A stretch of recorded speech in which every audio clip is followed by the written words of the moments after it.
بسم الله الرحمن الرحیم. زما نوم ضیاء الله همدرد دی او نن په خپل ویلاګ کې زه خبره کول غواړم د بشري حقونو په باره کې. څو ورځو نه زموږ په ملک کې یو ډیبیټ روان دی د هیومن رایټس په حقله باندې، خاص کر د ویمن رایټس یا د زنانو د حقونو په حقله باندې. نو هغې باندې چې مختلف تاټس ما وکتل یا د مختلفو ځوانانو ترمنځ اختلافات دي یا په میډیا باندې چې کوم حالات جوړ دي، نو د هغې نه چې کوم ډیویژن جوړ شوی دی زموږ په سوسایټي کې، نو هغه چې کوم انالیسیس یا د هغې تجزیه ما وکړه، نو ما ته پته ولګېده چې دلته کې د بده مرغه زموږ په دې سیمه کې یا زموږ په دې وطن کې د رایټس په باره کې یا د حقونو په هکله باندې چې کوم کنفیوژن دی، دومره سیوا دی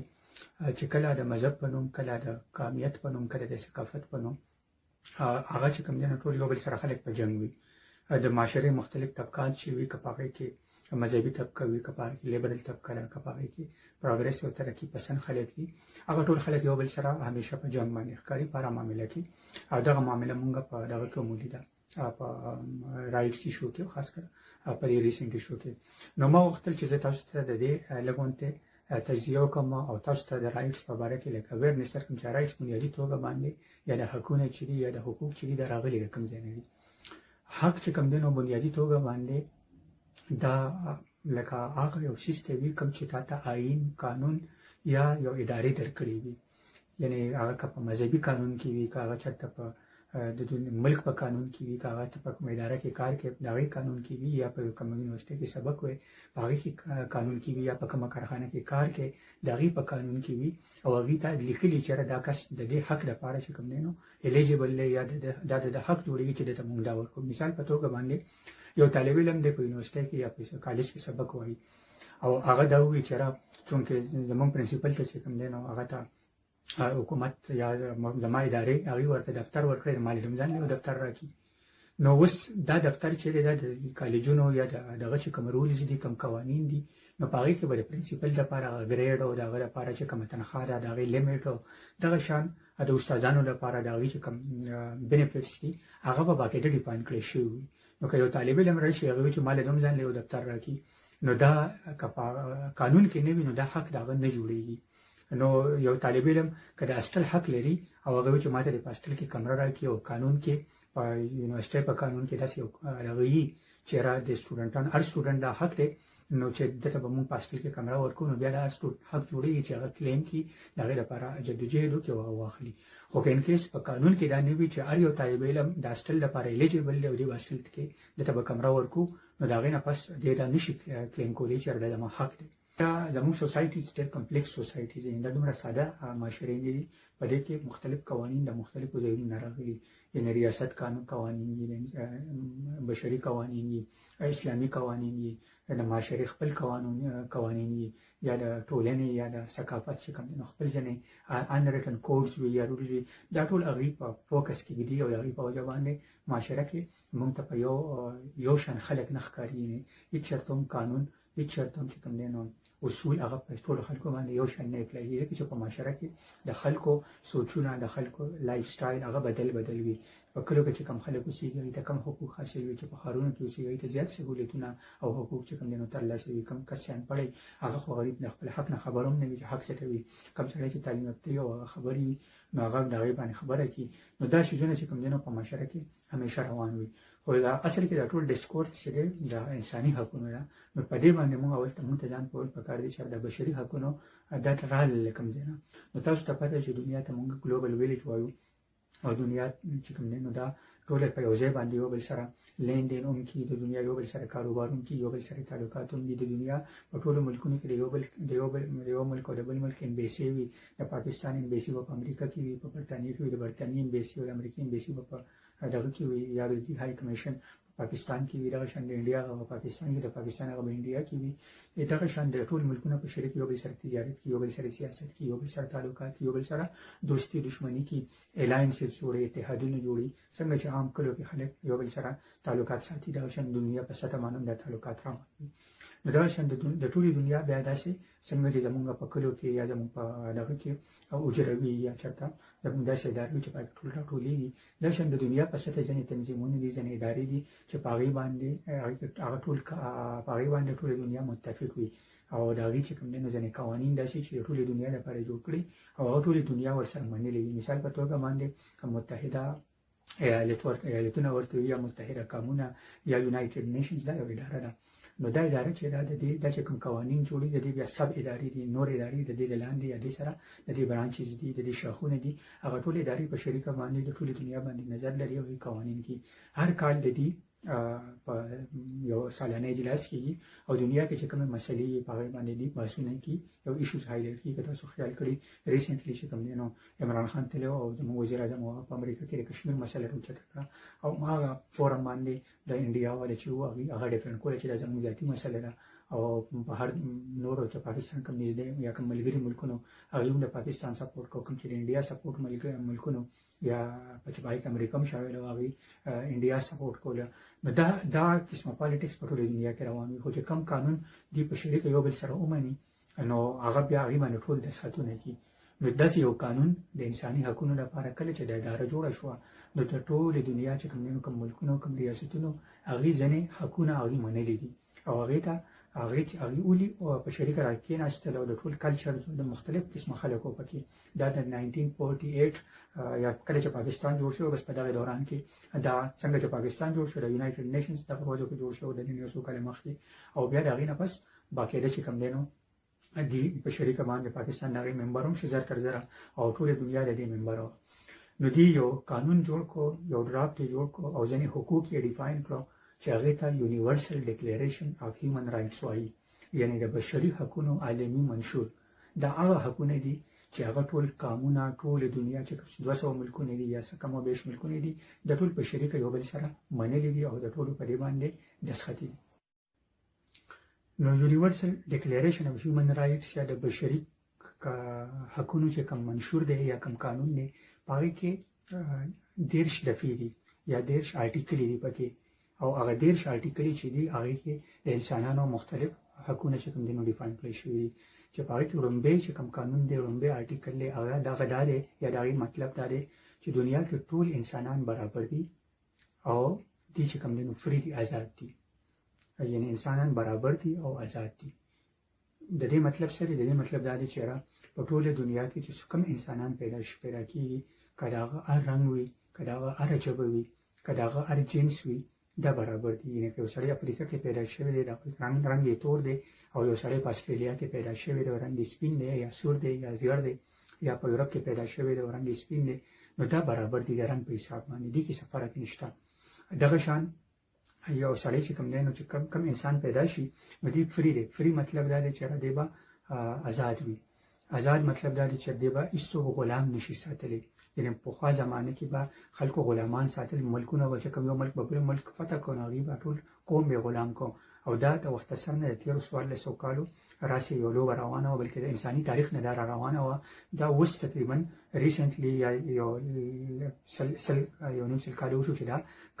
قانون په دنیا کې پاس شو چې دنیا کې به څوک غلام څوک نه ساتي کني نو تر اوسه پورې په مختلف جنګونو کې په هغه کې په دې باندې به دا قانون و چې یو کس څوک کوم قوم له به شکست ورکړو نو د هغې سړي او ښځې به غلامان په د غلامانو په شان به بیا د هغې سره به خپل اختیار نه و بیا چې مالک به ورته څه حکم ورکوو هغه به کوو د دې غلامۍ ختمولو کې یا د خلکو د فریډم کې دې کې مذهبونو هم ځینې کردار ادا کړی دي زموږ مذهب هم په دې کې ډېر غټ کردار ادا کړی دی خو د هغې باوجود دا په څه داسې شکل کې را روان و نو مکمل یې نه و ختم کړی نو چې انسانان دې دومره تهذیب یافته شو دومره مهذب شو یو وخت ته داسې راورسېدله چې هغوی چې کوم دی نو نن هغه قانون ختم کړ کني نو د افریقن کنټریز چې و دې باندې انګریزانو حکومت کړی دا ټول خلک یې غلامان کړي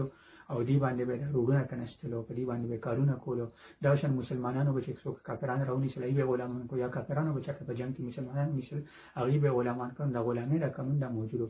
نو دا قانون چې کوم دی نو په لومړي آرټیکل کې خلکو ختم کړو په د یونایټډ نیشنز یا د بشري حقونو چې کوم عالمي منشور او پای کې لومړی آرټیکل دا چې ټول انسانان برابر دي او هغوی آزاد دي هېڅوک هم چې کوم دی نو څوک نشي چې کوم دی نو بندولی آیا اوس هم د غلامۍ څه ناسې شکلونه شته اوس هم په معاشره کې څه ناسې شکل کې انسانان غلامان دي خو هغه ډایرکټ غلام ورته نه وي هغه قید دي او د غلامۍ په شکل کې دی. مثال په توګه باندې زمونږ په علاقو کې دې ته مونږ بانډډ لیبر وایو. بانډډ لیبر دې ته وي چې غریبانان خلک دي زمونږ په صوابۍ کې داسې شته، په پښتونخوا کې داسې شته، په پنجاب کې شته، په سند کې شته، دنیا کې ډېرو علاقو کې داسې شته چې هغې کې هم غریبانان خلک وي. نو هغې ماشومان چې وي هغه چې کوم جاګیردار وي یا کوم زمیندار وي هغې ته قرض والي او چې قرض ولله ورکړي او چې قرض ولله ورکړي نو بیا هغه سره قرض واپس کولو پیسې نه وي. نو اخره کې ورته چې ستا دا یو زوی چې ده نو دې به ما له راکړي او دې به ما سره په پټي کې کار کوي یا به دې بس ما سره او د هغه نه بیا د غلام په توګه باندې استعمالي. دې ته موږ بانډډ لیبر وایو چې بانډ یې ورسره ساین کړي او د هغې بانډ په مقابله باندې یا چې کوم دی نو د هغې په حساب باندې هغه دغه چې وي څه ورته دا کم غریب سړی چې نو دی غلام ساتلی یا د هغې زنانه چې هغې به ورسره ټول عمر کور کې کار کوي یا به هغې مجبوره کړي چې دا بانډ یې ورسره لیکلي یا د هغې په یو د هغې ورسره دغه کړي یعنې د مجبورۍ د هغې د مجبورۍ د لاندې چې کوم دی نو هغې کوشش کوي چې په څه طریقه باندې دا خلک یعنې غلام وساتي یا چې کوم دی نو د هغې اختیار ټوټلي هغې سره یا مالک سره. نو دا اوس نه په سناسي شکل کې شته خو د دنیا نه قانونا غلامي ختمه شوې ده. اوس هم ځینې تنظیمونه د انساني حقونو تنظیمونه په دې باندې کار کوي چې زموږ په معاشره کې چې کم خلک کمو خلکو پلارونو قرضې اخیستې دي او خپل ماشومان نور خلکو سره جاګیردارانو سره کارخانه‌دارو سره هغوی سره یعنې هغې سره دي یا قید خو نه دي خو بس د هغې حواله کړي دي. نو د هغې د ازادولو لپاره چې د هغې قرضونه واپس کړي په دې باندې کار کوي. په پاکستان کې بل تنظیمونه په هغې باندې کار کوي. یو تنظیم BLF نومېده بانډډ لیبر په نوم باندې هغې به په دې باندې کار کوي چې یورپ کې به هغې پیسې را جمع کولې چې د دنیا دغه خلک چې دی دا د دغه نه وباسي د غلامۍ نه وباسي. زموږ خلکو ته یعنې انپړو خلکو ته خو دا پته هم نه شي زموږ معاشره کې واقعي دغه شان غلامي یا بانډډ لیبر هم شته دی. او حالانکې دا زموږ په کلیو کې موږ سره په صوابۍ کې ځکه زه ځینې کلي پېژنم هلته کې دا واقعیات ډېر زیات دي. نو بانډډ لیبر چې دی دا د غلامۍ یا د انسان چې کوم دی نو د ماډرن انداز کې غلامۍ یو شکل دی. نو د دې ختمولو لپاره لومړی آرټیکل چې و په هیومن رایټس کې هغه هم دغه و.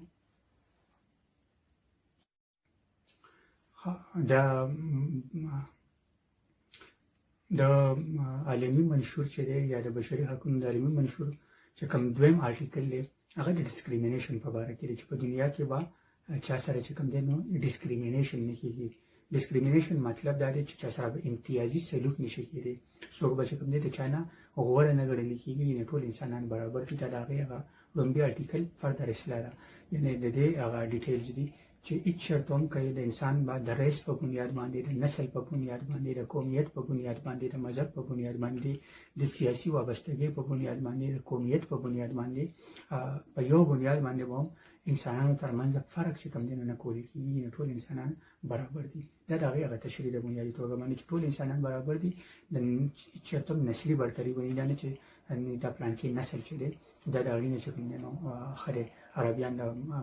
عجمو نه ښه دي یا عجم د عربو نه ښه دی یا انګرېز دغه نه ښه دی د پاکستاني نه ښه دی پاکستاني د انګرېز نه ښه دی. دغه شان انډیا والی ته چې کوم دی نو پاکستان باندې یا افغانستان باندې برتري حاصله ده یا پاکستان والے ته د نسل په بنیاد باندې یا افغانستان والے ته د نسل په بنیاد باندې په هندوانو باندې برتري حاصله ده. نو دا برتري ده چې کوم مفکورې دنیا کې روانې وي چې هر چا به ځان ته یو قسمه دغه وایي چې موږ د ټولې دنیا ښه قوم یو یا په دې بنیاد باندې موږ د ټول نه بهترین قوم یو او موږ سره دا اختیار دی چې د نورو خلکو ته موږ سپک وګورو یا دوی سره موږ امتیازي سلوک وکړو. دا په مختلف ملکونو کې خلکو سره امتیازي سلوک کېږي. یعنې مختلف اوس هم په دنیا کې خلک باقاعده ریاستونه ملکونه کم ملکونه چې ایډوانس نه دي ډیولپ نه دي هلته کې د حقونو یا د بنیادي حقونو چې کوم دی اویرنس نشته نو هغوی سره ډسکریمینیشن کېږي. د جنس په بنیاد باندې کېږي د دغه په بنیاد باندې کېږي د قومیت په بنیاد باندې کېږي. مثال په توګه باندې په پاکستان کې دننه د پنجابي او د پښتون او د سیندي او د بلوچ ترمنځ یو جګړه روانه ده د قومیت په بنیاد باندې او هر یو کس کوشش کوي چې دلته کې ایکولیټي راشي او هغه ایکولیټي نه راځي. دغه شان د جنس په بنیاد باندې د ښځو د سړو ترمنځ فرق چې کوم دی نو دغه کېږي. خلک وي ښځه او سړی برابر نه دی او د دې نه به تا ته به خلک چې چا سره په ته ډسکشن کې نو کوم خلکو چې علم نه لري یا د هغوی پوهه کمه یا هغوی صرف یو څو شیزونه زده کړي وي به تا سره دا دغه کې چېرې دا خو په مذهب کې دی ګوره خدای پاک ویلي دي چې ټول انسان ښځه او سړی چې دی نو دا په ښځه باندې چې کوم دی نو اعلی دی یا برتر دی. نو دا قسمه دلیلونه د دې ډسکشن مطلب دا دی چې دا موږ په بنیادي توګه باندې دا اوس نه منو چې ټول انسانان برابر دي او موږ امتیازي سلوک په ښځه کې، په سړي کې، په لور کې، په زوی کې او په مالدار کې، په غریب کې، په پنجابي کې، په پښتون کې، په سپین کې، په تور کې، په افریقاني کې او په امریکاني کې. نو دا امتیازي سلوک چې وي دا په دنیا کې په کاغذونو کې یا په قوانینو کې په حقونو کې چې کوم دی نو دا نشته. خو که انکیس خو زموږ په معاشرو کې یا په دنیا کې دا اوس هم په مختلف شکلونو کې موجود دی. نو چونکې دا بنیادي حق دی نو د دې حق لپاره خلک جنګونه کوي، خلک تنظیمونه جوړي، خلک کوشش کوي چې په څه طریقه باندې د برابرۍ یا دا حق چې کوم دی نو په ټوله دنیا باندې یا په یو بل باندې ومني چې موږ ټول برابر یو او موږ په دې بنیاد باندې چې زه خدای پاک چې کوم دی نو سړی پیدا کړم او زما خور او زما چې کوم دی نو یا نور فیمیلز دی هغې چې کوم دی نو زنانه پیدا کړم، په دې وجه باندې زه د هغې نه بهتر شوم او یا چې زما خور چې د نو زما نه کمه ده په حقوقو کې یا په دغه کې، صرف په دې بنیاد باندې چې د هغې جنس بدل دی. نو دا یو فرق دی. یا چې کوم دی نو نور انسانان دي که هغه یوازې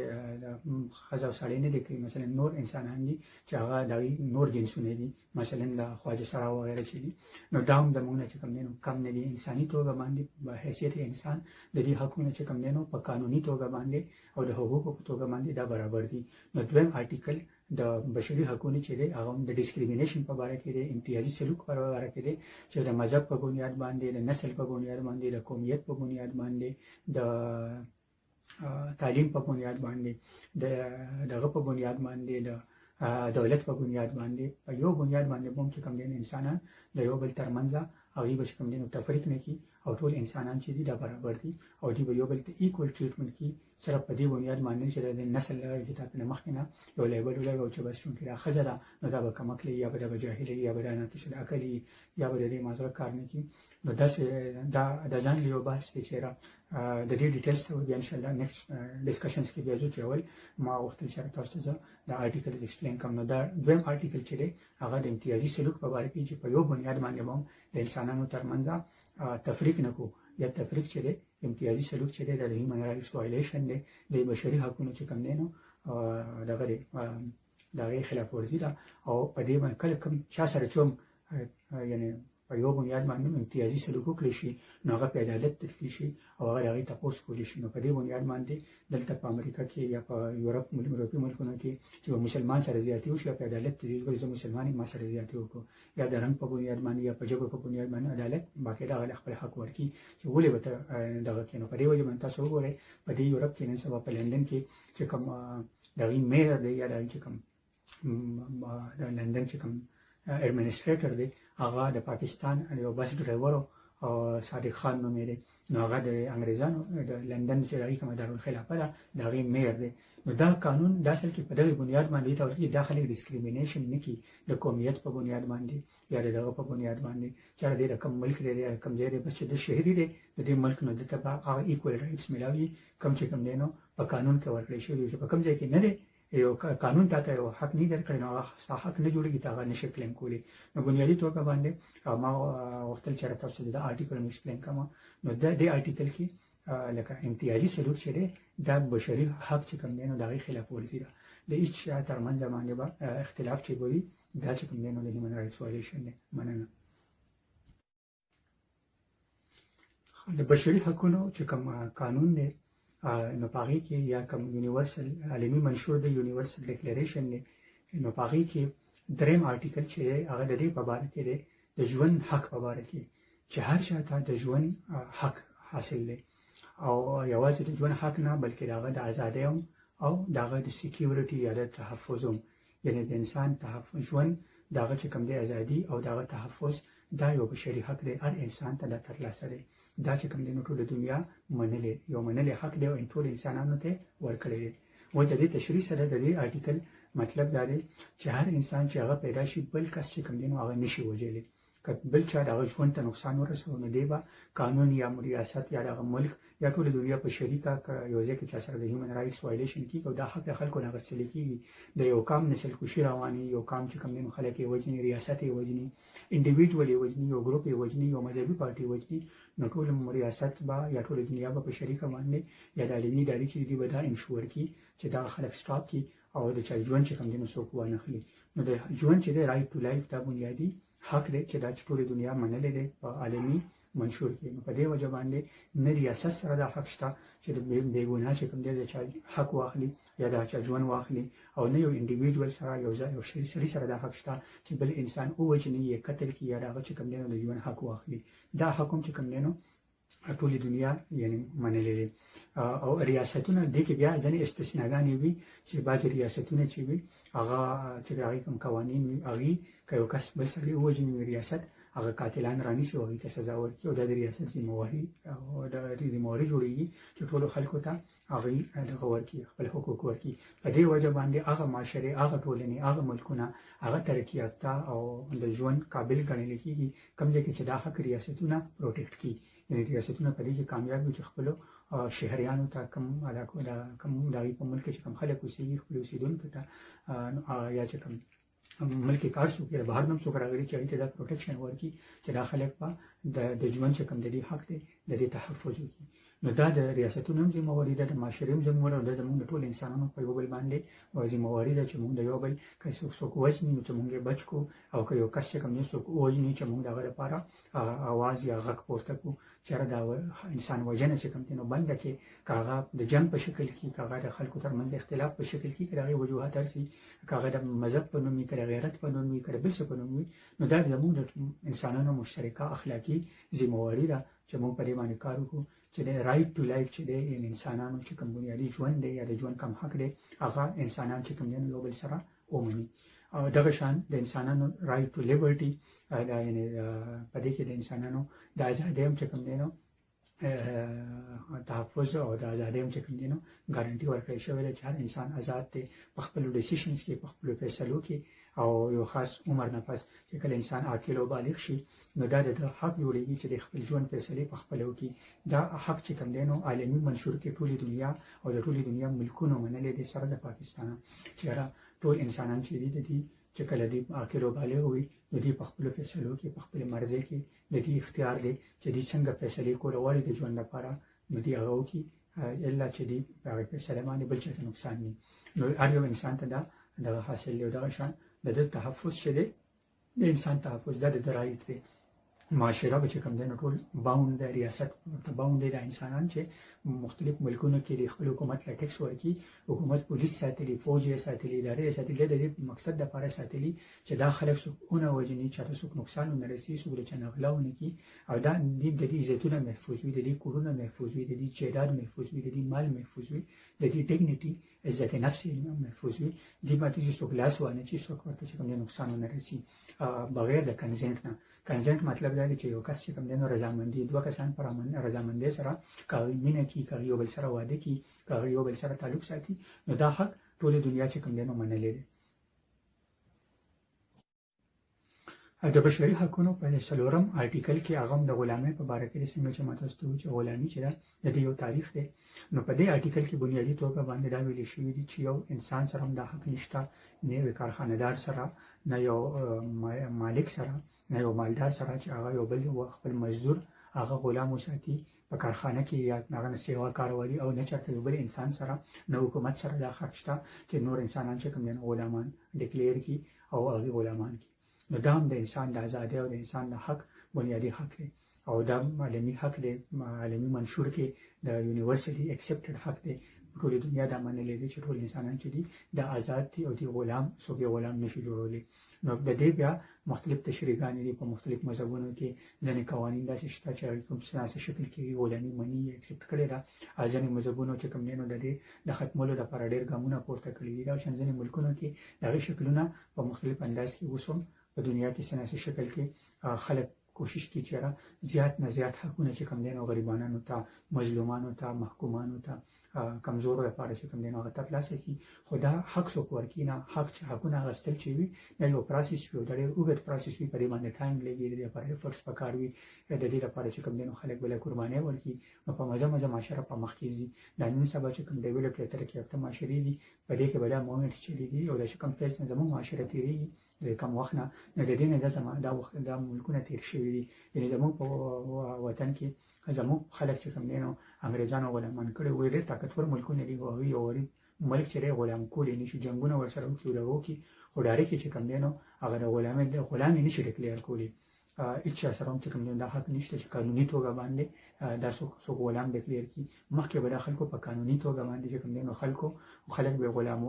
غلامان کول او بیا به باقاعده په منډو کې په کاروبار دغه په شان مالک به او باقاعده به خرڅول او غستل به منډو کې په مارکیټونو کې د دې په منډې لګېدې او دې به خرڅول نو دا حق چې دی دا انسانانو د 12,000 چې کوم اویلیبل او موږ سره تاریخ دی نو په دغه تاریخ کې انسانان د 1300 کالو مخکې یا لږ موده وشوه چې انسانان د دې جوړه شو چې دی د غلامي ختمه کړه او د چې کوم دی نو غیر قانوني چې کوم دی نو ډکلیر کړه او ټول انسانانو ته دا حق ورکړو چې هېڅوک هم یو بل انسان چې کوم دی نو غلام نشي ډکلیر کولی د بشري حقونو 5م آرټیکل چې دی نو هغه ډېر زیات اهم دی او هغه د ټارچر په باره کې دی د تشدد په باره کې او دې کې ټول انسانانو ته دا حق ورکړی شوی دی چې یو انسان هم یو اداره هم په بل انسان باندې هغه بهیمانه وحشیانه تشدد نشي کولی یعنی څوک داسې وهل ټکول نشي کولی که هغه پولیس دی که هغه فوج دی که هغه نور ادارې دي او که چېرته هغه یو انسان دی که خاوند دی په ښځه باندې کي یا ښځه زورور په غریب کمزور غوندې خاوند باندې کي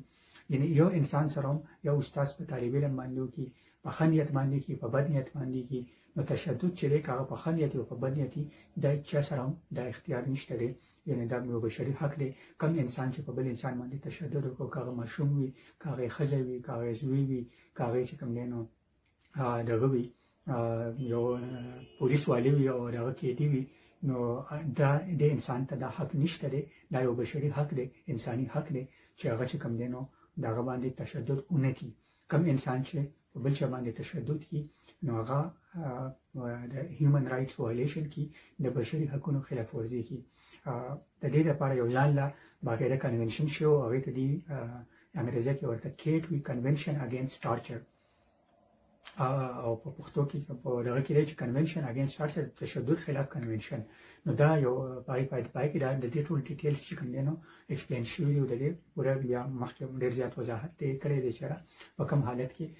به چې کوم دی نو کم تشدد الاود دی یا نه دی خو د تشدد یو شکل هم چې کوم دی نو دنیا نه مني نو که چېرته یو پولیس والی او هغې زموږ په معاشره کې تشدد ډېر زیات عام دی او خلک یې جسټیفای کړي استاد چې لګیا وي نو استاد په سکول کې ماشوم وخي کارپورل جسماني سزا ورکړي کله ورته غوږونه ونیسه کله ورته لاس ونیسه کله پرې راکېږدي بله ماشومان زخمي شي بله په دې کې ماشومان ووژلي هم شي بله خلک چې کوم دي مختلف طریقې چا سر مات شي څوک چې کوم دی نو دا واقعیات زموږ په معاشره کې ډېر زیات کېږي یعنې دا ټولې دنیا کې سکولونه شته خو زموږ په معاشره کې زما چې څومره ایکسپیرینس دی نو زه چې څومره د سکول استادانو سره ملو شوی یم او د هغې نه به ما تپوس وکړه چېرې تاسو دا وهل ولې کوئ نو د هغې به ساده جواب ما ته دا و چې د والو نه بغیر نه کېږي دغه شان د مولان چې دي یا مدرسې چې دي یا جوماتونه چې دي د هغې خوا ته باقاعده په دغه کې مذهبي او تشریح ورکړې ده چې کوم سړی چې استاد وخت جسم باندې نشان جوړ شي او په لخته باندې پر دې په جنت ته یا ورته ثواب ملوي بهرحال د ټول تشریحګانې چې دي د دې هر څه باوجود چې کوم دی نو تشدد چې دی دا یو د انساني حق چې کوم دی نو خلاف ورزي ده او هغه چې کوم دی نو که ټولې دنیا منلې ده یعنې ټولې دنیا ملکونو ریاستونو په دې قانون باندې چې کوم دی نو دستخط کړی دی چې که چا هم په چا باندې تشدد وکړو جسماني تشدد نو هغه به دغه خلاف کاروایي کېږي او په دې وجه باندې د پاکستان په قانون کې آئین کې هم دا شیزونه باقاعده ډیفاین دي چې هېڅوک نه خاوند په ښځه باندې تشدد کولی شي نه استاد چې کوم دی نو نه په خپلو ماشومانو باندې کولی شي نه استادان په خپلو طالب علمانو کولی شي نو تشدد چې دی دا د بشري حقونو چې کوم دی نو خلاف ورزي ده او ټولې دنیا انسانان چې دي چې دې په دې باندې خبر وي چې که پولیس دی وخي فوجي یې وخي استاد یې وخي پلار یې وخي رورې واخلي نو تشدد چې دی دا په یو شکل کې هم چې کوم دی نو دا جایز نه دی او دا د بشري حقونو خلاف ورزي ده. نو په دې وجه باندې په ټوله دنیا کې چې کوم تعلیمي ادارې دي هلته کې په جسماني تشدد یا سزاګانو باندې پابندي لګېدلې ده. په دې یورپ کې سکولونه دي هلته کې ډېر ټول ورځ پالیسي میکرز په دې باندې سوچ کوي چې موږ داسې څنګه تعلیمي نظام جوړ کړو چې په هغې کې ماشومانو ته یو ښکلې دغه ورکړو په ښه انداز کې تعلیم ورکړو چې هغوی چې کوم دی نو د سکول نه ونه یېرېږي د استاد نه ونه یېرېږي غواړي پوه نه او استادان چې کوم دی د ځان نه دغه جوړ نه کړي د ځناورو په شان چې کوم دی نو د هر یو حل مسلې حل ورسره چې کوم دی لښته وي ګزاري څپېړه او بیا چې کوم دی نو هغه له دا چلون نه ورځي چې زه به ماشومانو ته سبق څنګه ښیم او دغه شان بیا په نورو مذهبي ادارو کې هم دغه مسلې دي خو د یورپ او د دې ترقي یافته ملکونو نه دا مسلې ختمې شوي دي. دلته څوک ماشوم ته پورته هم نشي کتلی چې هر یو ماشوم ته چې کوم دی نو څوک یو استاد چې دی هغه په هغه باندې له تشدد وکړي نو دا قانون یا د ریاست ذمهواري وي چې د تشدد خلاف چې کوم دی نو کاروایي وکړي او تشدد د معاشرې نه ختم کړي ځکه چې تشدد ته جنم ورکړي یعنې تشدد نه تشدد پیدا کېږي. دغه ماشومان چې دي وهل ټکول خوري دې چې کوم دی نو د دې رویو کې د دې په طبیعتونو کې څوک سکولونه پرېږدي یا چې کوم تشدد سره دومره هغوی سره هغوی ته بیا هغه نارمل ښکاري بیا هم تشدد کړي. زموږ په ټولنو کې په معاشرو کې د تشدد چې دی د دې وجه دا ده چې زموږ په معاشرو کې تشدد نارمل کېږي لیګلایز کېږي جسټیفای کېږي یعنې خلک یې نارمل ګڼي. د هغې په وجه باندې زموږ په معاشره کې تشدد رویې عامې دي. په دویمه خبره باندې خلک چې سره خبره نشي کولی په دویمه خبره باندې جنګ جګړې تشدد یي. کور کې ښځه خبره کړي سړی ورپسې لور راخلي ماشوم خبره کړي رور ته خبره کړي مشر رور ته یا پلار ته ټوپک ورله ورکړي که استاد ته تپوس کړي یا چېرته د استاد چې کوم دی هومورک یې نه کړی یا بل څه وجه باندې سبق یې کمزوري نو استاد پرې کړي سزاګانې ورله ورکړي. دا تشددونه چې څومره شکلونه دي دا د بشري حقونو بنیادي توګه باندې دا خلاف ورزي ده او دا ټولې دنیا منلې ده یعنې ټولې دنیا ملکونو په دې منشور باندې په دې قانون باندې باقاعده دغه دستخط کړی دی. د بشري حقونو شپږم چې کوم آرټیکل دی نو هغې کې دا ویل شوي دي چې ټول انسانان چې دي د دې چې کوم حقوق دي دا د ومنلی شي او دا که دې هر ځای کې وي یعنې که یو انسان د یو ځای نه بل ځای ته لاړ شي د یو ملک نه بل ملک ته لاړ شي او د یو علاقې نه بلې علاقې ته لاړ شي نو بیا هم چې کوم دی نو د ده حقونه هغه یعنې اکسپټډ دي منلي شوي دي او په یو حال کې هم د ده حقونه چې کوم دی نو معطل کېدی نه شي. یعنې که یو سړی مجرم دی که یو سړی دغه دی مختلف یو سړی چې کوم دی نو د هغه خپل حقونه دي یو سړی چې کوم دی نو په یو سړي باندې د قتل الزام دی د هغه خپل حقوق دي چې هغه سره به چې کوم دی نو هغه ته به یو فیر ټرایل حق میلاویږي چېرې یو سړي باندې د قتل الزام دی نو بل کس یې ډایرکټ نشي وژلی بلکې هغه ته به د صفایې موقع ورکړي د الزام په بنیاد باندې څوک دا حق د هغه نه نشي اخیستی چېرې هغه خپله دفاع وکړي. د دفاع حق هر چې کوم دی نو انسان ته دا حاصل دی. دغه شان د یو ښځه چې ده د هغې چې کوم حقوق دي په دې وجه باندې چې کوم دی نو نشي ختمېدی چې هغه چې کوم دی نو په پاکستان کې پیدا شوې ده یا هغه چې په افریقا کې ده یا په امریکا کې ده نو د هغې حقوق ختم شي. حقوق چې هغه ختمېږي نه دا یونیورسل حقونه دي او دا ټولې دنیا منلي دي. نو شپږم آرټیکل کې دا دی چې انسان که دې په هر ځای کې وي د حقوق چې دي دا ډیفاین دي او دا معلوم دي. د بشري حقونو اووم او اتم آرټیکل چې دي دا تقریبا سیمیلر دي خو د هغې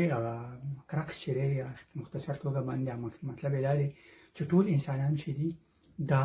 د قانون مطابق برابر دي او بل دا دی چې که دې هر ځای ته ځي یعنې د یو ځای نه بل ځای ته لاړ شي نو د ده حقونه ختمېږي نه یعنې بیا هم د ده حقونه برقرار دي. دا هغه د اووم او د اتم آرټیکل هغه خلاصه ده د دې عالمي منشور د انساني حقونو د عالمي منشور. نو په هغې کې د دې مطلب دا دی چې په یو ملک کې یو غریب سړی دی او هغه چې کوم دی نو یو زورور سره مقدمه وکړه نو قانون به دا ایکولي ټریټ کړي. یو غریب سړی دی او هغه چېرته مالدار سړي باندې مقدمه وکړه نو د قانون دا ذمهواري جوړېږي چې د جج دا ذمهواري جوړېږي چې هغه ترمنځ انصاف وکړي ځکه چې دا انسانان برابر دي. د بده مرغه چې کوم ځایونو کې عدالتونه کمزوري دي معاشرې چې کوم دی نو ترقي پذیر دي معاشرو کې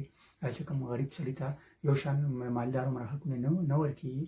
نو هغې په وجه باندې دغه تفریق د انسانانو ترمنځ را روان وي. نو چې کومه معاشره کې مهذبه وي نو خلک د دې نه ګڼي چې د غریبانو سره یا کمزورو طبقاتو سره څنګه ټریټمنټ کړي او چې کومو معاشرو کې کمزورو سره چې کوم دی نو خلک دغه کړي کمزورو سره خلک غلط ټریټمنټ کې زورور ته چې کوم دی نو هغه ادارې او هغه چې کوم دی نو ښه ټریټمنټ کې نو هغه ملکونو ته خلک بد وایي او هغه معاشرې چې ښه معاشرې ني او دا ما ته ویلو ضرورت نشته چې زموږ معاشره کې آیا غریب او مالدار برابر دی یا کمزور او زورور برابر دی یا عدالتونه یا انصاف چې وي دا هغوی ته یو شان په یو نظر باندې ګوري یا پولیس والے ورته یا ادارې نورې چې دا لا انفورسمنٹ ادارې دي چې کوم لا یا قانون انفورس کړي آیا دا خلک هغوی برابر ګڼي یا ججان برابر ګڼي نو حقیقت دا دی چې دا زموږ معاشرې چې دي دا لا ډېرې ترقي پذیر دي او په دې کې لا موږ هغه لیول ته نه یو رسېدلی چې موږ چې کوم دی نو ټول انسانانو ته دغه قسمه ماحول ورکړو چې په هغې کې غریب او مالدار یا کمزور او زورور برابر وګڼلی شي په دې وجه باندې چې کوم خلک په جرګو کې فیصلې کوي نو هغوی هم د زورور طرف ته ځي کله چې عدالت ته لاړ شي عدالت هم همیشه خلک هغوی مالدار شي وي نو هغوی ښه وکیلان ونیسي غټ وکیلان ونیسي او مختلف پیسو په ذریعه باندې هغه عدالتونه انفلوئنس کولی شي نو د هغې په وجه باندې دغه معاشرو کې خلک تنګ وي ټول خلک په یو بل باندې اخته وي د خلکو په عدالتونو په نظام باندې یقین نه وي نو که چېرته تاسو دا ګڼئ چې زموږ معاشره یقینا د انصاف په معامله کې د دنیا له ټولو نه بهترینه معاشره ده موږ دا انصاف کې نو بیا ټیک ده او که تاسو دا نه ګڼئ چې زموږ په معاشره کې انصاف نشته دی نو بیا موږ ټولو ته پکار دی چې د حق باندې وپوه شو چې دا یو بشري حق دی او دا ټولې دنیا منلی دی او د دې لپاره غږونه هم پورته کړو او په دې باندې چې کوم دی نو کار د بشري حقونو چې کوم نهم آرټیکل دی عالمي منشور چې کوم نهم آرټیکل دی یا د انساني حقونو چې کوم نهم آرټیکل دی هغه د دې په باره کې دی چې ټول انسانان چې دي د یو انسان سره هم د اختیار نشته چې بل انسان بغیر د څه وجې نه هغه گرفتار کړي راوینیسي یا چې کوم دی نو په یو ځای کې بند وساتي یعنې سولیټري کنفاینمنټ ورته موږ وایو یا ارسټ یا ډیټینشن نو دا اختیار بغیر د څه وجې نه حکومت سره هم د اختیار نشته چې یو انسان گرفتار کړي نه پولیس سره د اختیار شته نه دغه سره تا ته به هغه ریزن ښي نو هغه نه ته اوچتولی شي نه د اغوا کولی شي نه د روکولی شي نه د چېرته ګرفتارولی شي نه د یو کمره کې بند ساتلی شي دا هېڅ چا سره هم د اختیار نشته بغیر د قانون نه یو خاوند چې ښځه چې کوم دی نو خاوند ښځه چې کوم دی نو په کور کې بندولی شي بغیر د څه وجې نه چې په کمره کې بنده کړي ورته ته به بهر نه وځي نه چېرته یو بل انسان څوک اغوا کولی شي په کمره کې تړلی شي دا اختیار هېڅ چا سره هم نشته دا یو بشري حق دی او کم کس هم کم حکومت هم کم اداره هم کم پولیس والا هم کم قانوندان هم کم زورور سړی هم چې هغه بل انسان چې کوم دی نو په یو ځای کې بند کړو او غیر قانوني توګه بند کړو دا د بشري حق چې کوم دی نو خلاف ورزي ده او په دې خلاف چې کوم دی نو خلک به هغې خلاف پکار دی چې کاروایی وشي د بده مرغه زموږ معاشره چې ده نو په دې کې خلک بغیر د څه وجې نه ګرفتاره کېږي هم اغوا کېږي هم خلک یې ګرفتاري هم ګوندي یې هم ټارچر کېږي هم نو دا یو بشري حق دی د ټولې دنیا منلی دی پاکستان هم منلی دی نو کوم کله چې هم د دې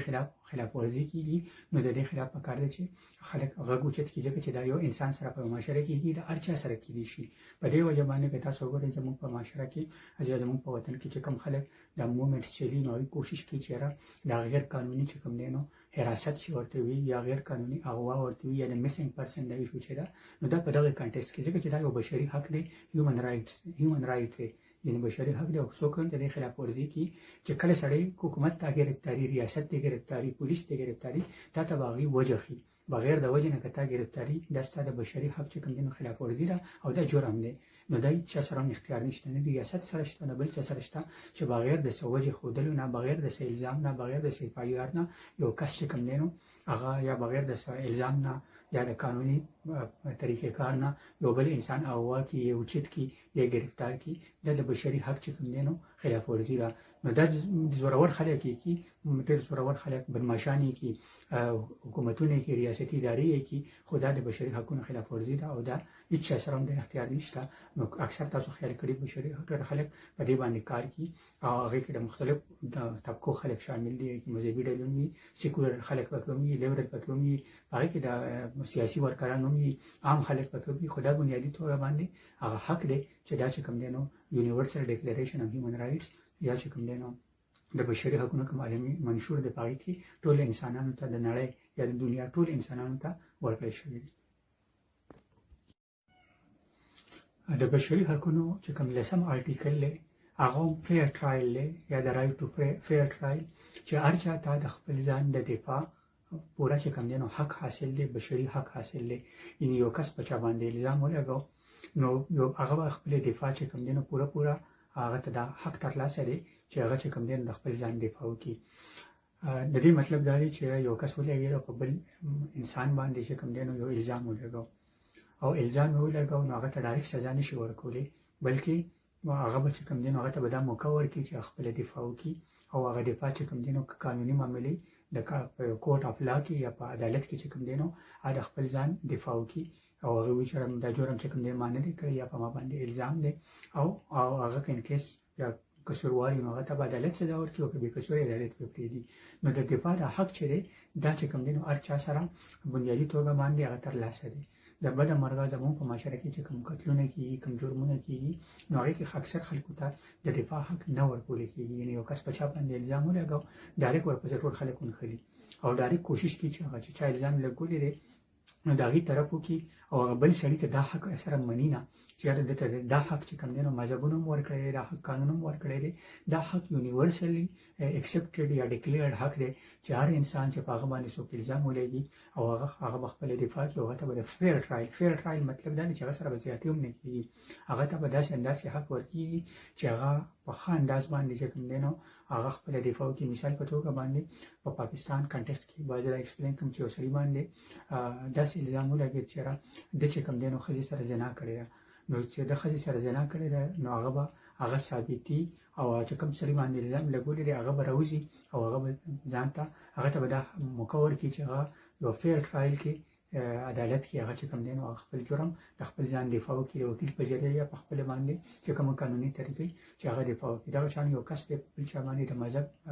طرف نه الزام ولګاو چې د عقیده ټیک نه ده یا دا دی او هغه ته نقصان رسي نو خلک به ډانګي نه راغلي او هغه به وښي نه، وجنې به نه، ظلم ټارچر کي به نه، بلکې هغه چې کوم چې باندې الزام لګېدلی دی هغه ته به دا حق ورکړي چې هغه لړ شي او عدالت کې چې کوم دی نو د خپل ځان پوره دفاع وکړي. ځکه چې صرف الزام په نوم باندې په بنیاد باندې خلکو یو بل وجل شروع کړو نو بیا به دغه فسادونه جوړېږي کوم چې په پاکستان کې مونږ وینو یا ډېرو ورځو کې په هندوستان کې چې کوم جنونیان حکومت راغلی دی او هغوی د مسلمانان ژوندي سوځي یا ورته چې د غوا بې حرمتي وکړه او غوا ته چې کوم دی نو پټه کړه په دې بنیاد باندې خلک یو بل سوځي. نو دا شیزونه چې دي دا رویې چې دي په دې وجه دي چې زموږ خلکو کې د انساني حقونو هغه شعور نشته دی او ریاستونه هغه امپلیمنټ کړي نه، نو د هغې په وجه باندې دغه پرابلمز زموږ په معاشرو کې ډېر زیات دي. خو بنیادي مقصد دا دی چې د دفاع حق چې دی یعنې 10 آرټیکل موږ ته دا وي چې انساني هر انسان ته چې په هغه باندې هر قسم الزام ولګي هغه ته د دفاع او د فیر ټرایل چې کوم دی نو حق هغه د هغه بشري حق دی، انساني حق دی او دی به د هغې نه نشي محرومه کېدی. او که چېرته یو انسان ته چې سزا ورکړه هغې مړ کړو، هغه ته نقصان ورسو، هغې وټاکو، هغې ووهو، نو دا د هیومن رایټس وایلیشن دی او هغه حکومت چې کوم دی نو مجاز دی، دنیا چې کوم دی نو دا ذمهواري جوړېږي چې هغه ملک هغه چې کوم دی اکاونټیبل کړي، هغه احتساب وکړي، تپوس دې وکړي چې دا ولې چې کوم دی نو خلک په خپله قانون په لاس کې لي او بل سړي ته سزا ورکړي. نو دا بنیادي حق دی په یونیورسل ډیکلریشن اف هیومن رایټس کې. یولسم حق چې کوم دی نو هغه دا دی چې هر یو سړی چې په چا باندې الزام لګېدلي دا ملزم دی او د باندې صرف الزام لګېدلی دی او دی به موږ بې ګناه بې قصوره چې کوم دی نو منو، یعنی دی به تر هغه وخته پورې ملزم ګڼلی کېږي، یعنې صرف الزام دی پې بلکې مجرم به نه ګڼلی کېږي چې تر څو پورې په ده باندې هغه جرم ثابت شوی نه وي، یعنې پروون considered innocent until proven guilty چې تر څو پورې په ده باندې جرم ثابت شوی نو دی به بې ګناه د سره به داسې ټریټمنټ نه کېږي چې صرف د الزام په بنیاد ته خلک نفرت شروع کړي. یو کس دی او هغه باندې الزام ولګي چې د پلانکي نه غلا کړې ده او خلک ورته شروع کړي وغله او دا غل به چیرې او د داسې دی او د داسې دی، مطلب دا دی چې تر څو پورې په یو کس باندې هغه جرم ثابت شوی نه او صرف الزام پرې ولګېده نو دا د حق دی چې دی چې کوم دی نو تر هغې پورې انوسنټ یا بې ګناه وګڼلی شي، یعنې دا یو بشري حق دی. ځکه چې ډېر خلک د خپلو ذاتي مفاداتو لپاره په نورو خلکو باندې الزامونه لګي مختلف شکلونه کې، یا په خاندان کې کېدی شي، په ادارو کې کېدی شي، په ودغه کې کېدی شي، یا د اختلاف په وجه باندې خلک ټول عمر په یو بل باندې الزامات لګي، یا په خپلو کې روان شي، یو بل سره روان شي، یو بل باندې الزامات لګي، په خاندان کې خلک روان شي، ملګري یو بل سره روان شي، تعلق یې خلکو یو بل سره هغه یو بل سره روان شي، د ښځه خاوند یو بل سره روان شي، په یو بل باندې الزامات ولګي، هلک او چینی چې کوم یو بل سره مینه کوي د هغې یو بل سره روان شي نو په یو بل باندې داسې الزامات ولګي چې د هغې نه هغې بدنامي کېږي نو د هغې په وجه باندې هر چا ته چې کوم دی نو دا حق حاصل دی چې هغه چې تر څو پورې په هغه باندې الزام ثابت شوي دي نو دی به بېګناه ګڼل کېږي دا یو بشري حق دی. 12 حق چې دی په بشري دغه کې قانون کې یا د بشري حقونو چې کوم عالمي قانون دی کوم منشور دی نو په هغې کې 12 چې کوم آرټیکل دی د دې په باره کې دی چې د هر انسان ته د پرایویسي حق حاصل دی. پرایویسي مطلب دا دی چې د هغه کومه ذاتي نجي زندګي ده هغه به چې کوم دی نو څوک دغه کي نه پبلیک کی نه. مطلب یې څه دی؟ مطلب یې دا دی چې په فیسبوک باندې په ټلیفون باندې په دغه باندې چې کوم زموږ پرایویټ کنورسیشنز دي زموږ چې کوم ذاتي مسلې دي ذاتي خبرې دي هغه به څوک لیک کي نه. د هغې وجه دا ده چې که چېرته یعنی د پرایویسي دا د هر چا حق دی د هر خلکو پرایویټ چې کوم دی نو دغه پرایویسي یعنی یو کس دی ښځه خاوند دي هغوی په هوټل کې پاتې کېږي نو د هوټل والي سره دا اختیار نشته چې د هغې کیمرې ورته لګولي پټې او د هغې ویډیوز چې کوم دی نو هغه پبلیک کی او د هغې نه د هغې بدنامي وشي حالانکې هغې به لیګل وي یا که انکیس ایون که هغه ایلیګل هم وي خو د هغې چې کوم دی نو دا حق نشته چې د چا پرایویسي هغه چې کوم دی نو هغې پبلیک کی. یعنی رایټ ټو پرایویسي چې دی یعنی د انسان ذات چې دی یو انسان هم دا نه غواړي چې د هغه پرایویسي څوک لیک کړي. یعنی انسان ته مختلف وختونو کې داسې مومنټس پکار وي چې هغه چې کوم دی نو د هغه پرایویټ لایف وي یا د هغه پرسنل لایف چې وي نو هغه څوک پرایویسي لاس چې دی په دې ملکونو کې ډېر زیات چې کوم دی نو سټرانګ دي. د هغې وجه دا ده چې په دې باندې ټولې ادارې ډېر زیات حقونه پرې کار کوي ځکه چې د دې نه فساد جوړېږي. دوه کسان وي د هغې به یو بل سره تعلق وي کېدای شي ډېرو خلکو ته پته نه وي خو د هغې هغه تعلق چې دی که هغه درېمګړی کس هغه لیک کي او هغې ته د ژوند خطره پېښېږي هغې ته چې کوم دی نو شرمندګي مخې ته راځي په هغې باندې د هغې معاشرې کې چې کوم سټیټس دی هغه پرې مخې ته راځي نو دا یو بشري حق دی چې یاره یو کس سره هم دا اختیار نشته چې د چا پرایویسي چې دی هغه د هغه حق چې کوم دی نو د هغه واخلي. په دې وجه باندې تاسو وګورئ چې په پاکستان کې دا قسمه سکینډل یا په انډیا کې یا زموږ په دغه ملکونو کې دا قسمه سکینډل ډېر راځي. په سینما کې د خلکو چې کوم دی نو پرایویسي هغه دغه کې پبلیک کېږي یا د خلکو کالز چې کوم دی نو هغه خلک آوټ کړي د خلکو چې کوم دی نو پرایویټ چې کوم دی نو چیټس وي کنورسیشنز وي هغه خلک دغه کړي. دا زموږ یو کامن فینامین دی ټول خلک ځان له یو پرایویټ لایف یو زموږ پبلیک لایف یو پرایویټ لایف وي. پبلیک لایف دا چې معاشرې سره موږ په کومه طریقه باندې میلاویږو یو زموږ پرایویټ لایف دی چې زموږ نورو خلکو سره کم تعلقات دي زموږ زنانو سره کومې خبرې دي خپل کوروالې سره مو کومې خبرې دي چې زموږ چا سره ریلیشنشپ دی هغې سره زموږ څه خبرې دي نو دا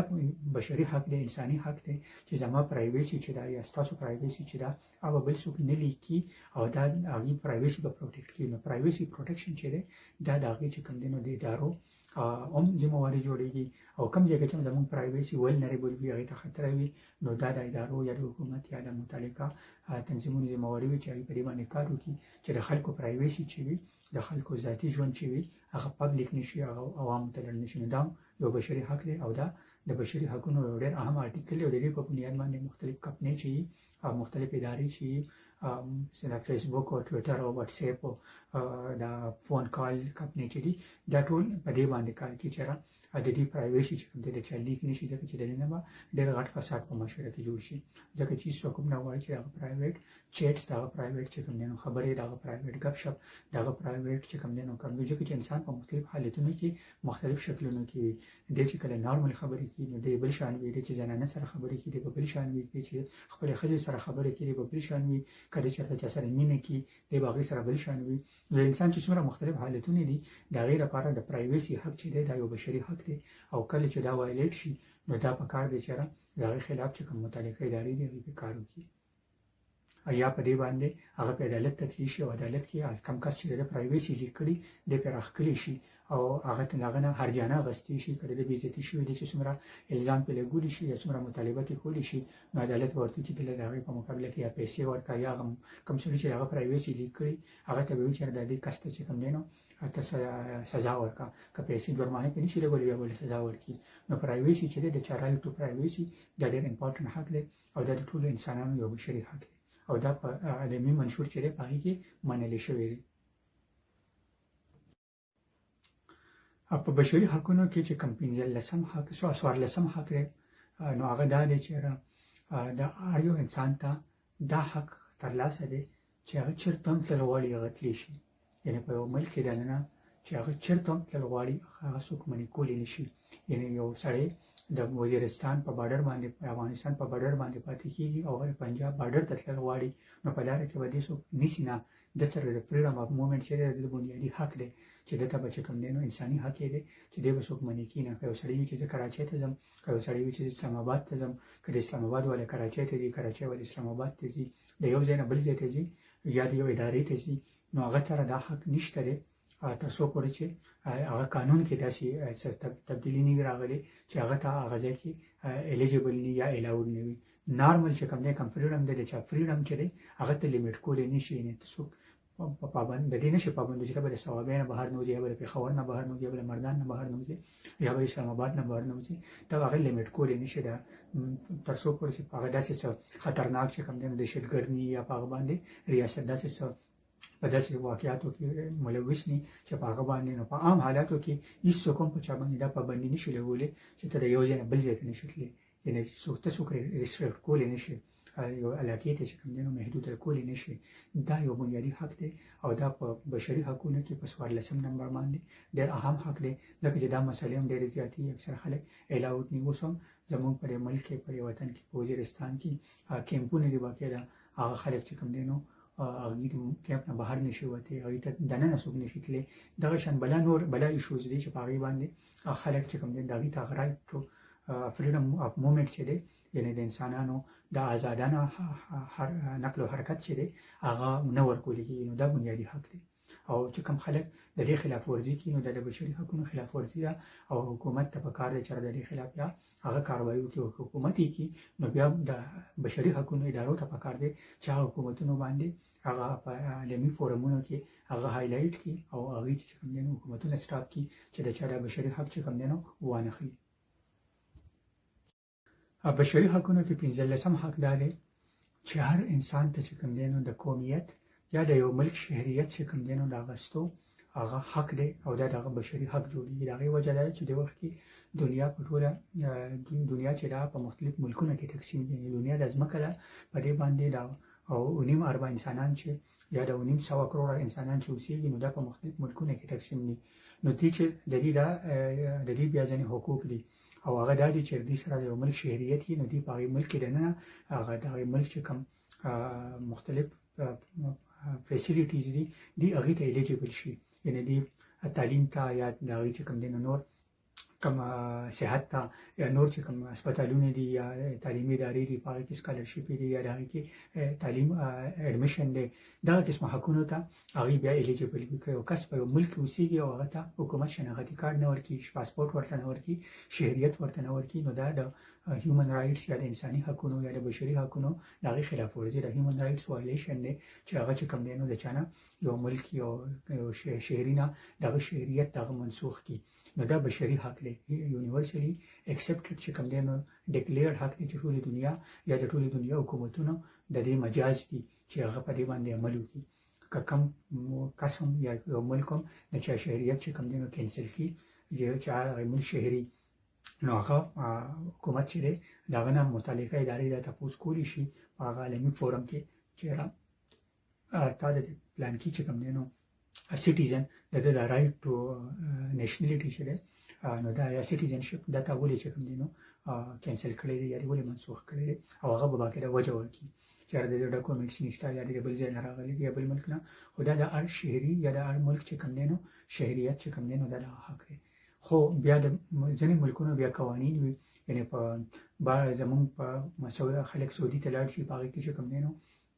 سعودي کې بل عمر تېر کړي واپس راشي ورته شهریت نه ورکړي یعنې د سعودي شهریت ورته نه ورکړي خو که د سړی اسټرالیا ته لاړ شي هلته 2 کاله هم تېر کړي یا 4 کاله هم تېر کړي هغوی ځینې قوانین داسې چې هغوی ته د هغې ملک سیټیزنشپ درکړي. دغه شان یورپي ملکونو ته چې څوک راشي د پاکستان نه یا د افغانستان نه یا د دغه ملکونو نه، نو دوی ورته باقاعده شهریت ورکړي څه خاص ټرمز اینډ کنډیشنز نه پس، یو خاص وخت تېرولو نه پس یا خاص حالاتو کې هغې دې ته سیټیزنشپ ورکړي یا نیشنلټي ورته ورکړي، او خلک وي دته ګرین کارډ میلاو شو یا دته چې کوم دی نیشنلټي میلاو شو یا دته هغه حق میلاو شو، نو د هغې نه پس هغه ته بیا ډېر ایډوانټیجز حاصلي چې هغه د هغه ملک چې کوم سهولتونه هغې ته چې کوم دی هغه ډېر زیات الیجیبل شي، یعنې هغه د هغې الیجیبلیټي کرایټیریا بیا هغه فولفیل کړي. نو دا د مختلف ملکونه بدلي، خو هر انسان سره د یو نه یو ملک چې هغه سره شهریت وي دا د هغه بنیادي حق دی. یعنې داسې یو انسان نه دی په کار چې هغه سره د یو ملک شهریت وي یا دغه شناختی کارت نه یا دغه پاسپورټ نه، ځکه چې کله دا د انسان آیډنټیټي لپاره، دغه ټریول لپاره، دغه سروایول لپاره، دغه د فیسیلیټیز اویل کولو لپاره دا ډېر زیات ضروري دي. د بشري حقونو 14م حق چې دی هغه د واده حق دی، او دا ډېر ضروري حق دی، ډېر دغه حق دی چې هر یو انسان سره دا حق ترلاسه دی چې هغه چې کوم دی نو واده وکړي که هغه وغواړي. یعنې که انسان د واده اراده ولري نو هغه دا د هغه بشري حق دی، انساني حق یې دی چې هغه چې کوم دی نو واده وکړي او هغه خپل یو خاندان چې کوم دی نو هغه جوړ کړي، ماشومان پیدا کړي، او که یو پیدا کړي، دوه پیدا کړي، دا هغه یا لس پیدا کړي، دا د هغه بنیادي حق دی، بشري حق دی. اوس په دې باندې چې کوم خلک کار کوي دا ډېره یعنې بنیادي حق دی او ډېره زیاته اهمه مسله ده. د دې مثال داسې دی چې دا حق کوم ځای کې وایلیټ کېږي، زموږ په معاشره کې یا زموږ په کلتور کې دا حق دغه ځایونو کې وایلیټ کېږي چې اکثر زنانو سره داسې کېږي چې کوم زنانه ده چې کوم مالدار خلک یا کوم جایداد والا خلک د خپلې لوڼه چې کوم دی نو په دې وجه زړې کي واده کېږي نه، چېرې په دې وجه باندې چې کوم دی نو هغه دغه نه دا حق ورته نه ورکړي چې که دا واده کېږي نو زموږ جایداد تقسیمېږي. یو دغه دا هم ډېر زیات وجوهات دي، نو اکثر یا ورته د رشتې نه کړي، هغې پسې رشتې راځي او په دې وجه رشته نه ورکړي، چېرې که چېرته دې کس له ما رشته ورکړه نو دی به بیا له منه حق غواړي، په دې دوران کې د هغې نه هغه د واده عمر یې تېر شي او هغه بیا په هغې کور باندې زړه شي، نو دا انتهایي ظلم دی، زیاتې دی، ناانصافي ده هغې زنانو سره. دغه شان که یو سړی که هغه سړی هم وي او هغه سره مور او پلار چې کوم دی نو یا هغه سره معاشره هغه ته د واده حق نه ورکړي، نو دا د بشري حق خلاف ورزي ده. هر انسان ته دا حق شته که هغه واده کول غواړي نو هغه چې کوم دی نو واده وکړي. که یو کس د بل چا سره د دې لپاره هغه د واده نه کړي چې د هغه ایکسپلایټ کړي، د هغه د مجبورۍ نه غلطه فایده اوچته کړي یا هغه کمزوري یا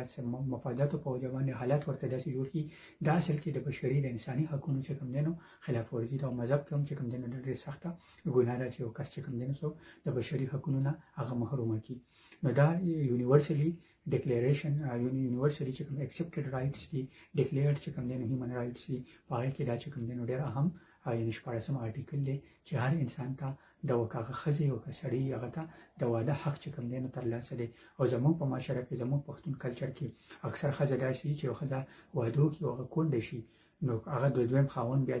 یا د دویم واده کولو هغې ته بیا چې کوم دی نو اختیار نه ورکړي، کوشش کړي فیملي والا خاندان والا چې دا ښځه دویم واده ونه کړي، ځکه چې په دا په معاشره کې بد ګڼل کېږي. اوس دا هم د انساني بشري حقونو ډېر سخته خلاف ورزي ده، ډېر سخت ظلم د زنانو سره، او زنانو هم د شرم د وجې نه یا د حیا د وجې نه یا د خپلو مجبورو د وجې نه د خپلې کمزورۍ د وجې نه هغه په دې باندې خبره هم نشي کولی. نو دا زموږ د معاشرې هغه تل حقیقتونه دي چې کوم په بشري حقونو کې یا د هیومن رایټس وایلیشن چې کوم دی زموږ په معاشره کې کېږي، او کله چې هم په دې داسې معاملو باندې څوک خبرې شروع کړي هغه ښځې مونږ ته 2 نمبر ښکاري، هغه سړي مونږ ته چې کوم دی نو بهر ایجنټان ښکاري، هغه حالانکې په دې باندې د ملک ریاست باقاعده دستخط کړي دي. یعنې پاکستان حکومت چې دی یا چې کوم د ټولې دنیا 200 حکومتونه دي، په امریکا کې هم څوک چا سره نشي کولی که څوک یې کړي زیاتې وکړي. نو دا نه چې داسې دنیا کې ظلم نه کېږي، دنیا کې داسې واقعیات نشته، خو د ټول نه بنیادي خبره چې مونږ دا حقوق یا دا مسئلې مونږ ومنو چې واقعي دا زموږ په معاشره کې په مختلف شکلونو کې اگزیسټ کوي، نو هېڅ چا سره هم دا حق نشته. دا د یونیورسل ډیکلیریشن اف هیومن رایټس بنیادي آرټیکل دی، بنیادي دفعه ده چې هېڅ چا سره هم دا حق نشته چې څوک د واده نه منع کړي یا دغه د خاندان جوړولو نه هغه چې کوم دی نو په مختلف طریقو باندې منع کړي. د هیومن رایټس یا د بشري حقونو یا انساني حقونو خلاف ورزي ده. د بشري حقونو 18م چې کوم آرټیکل دی هغه هم ډېر زیات اهم دی، او هغه دا دی چې 18م آرټیکل کې دا ویل کېږي چې هر انسان ته دا حق شته چې هغه د هغه پرایویټ پراپرټي چې د هغه مختلف شیزونه هغه اون کړي. اون کړي مطلب دا دی چې هغه اونرشپ د هغې مالک شي،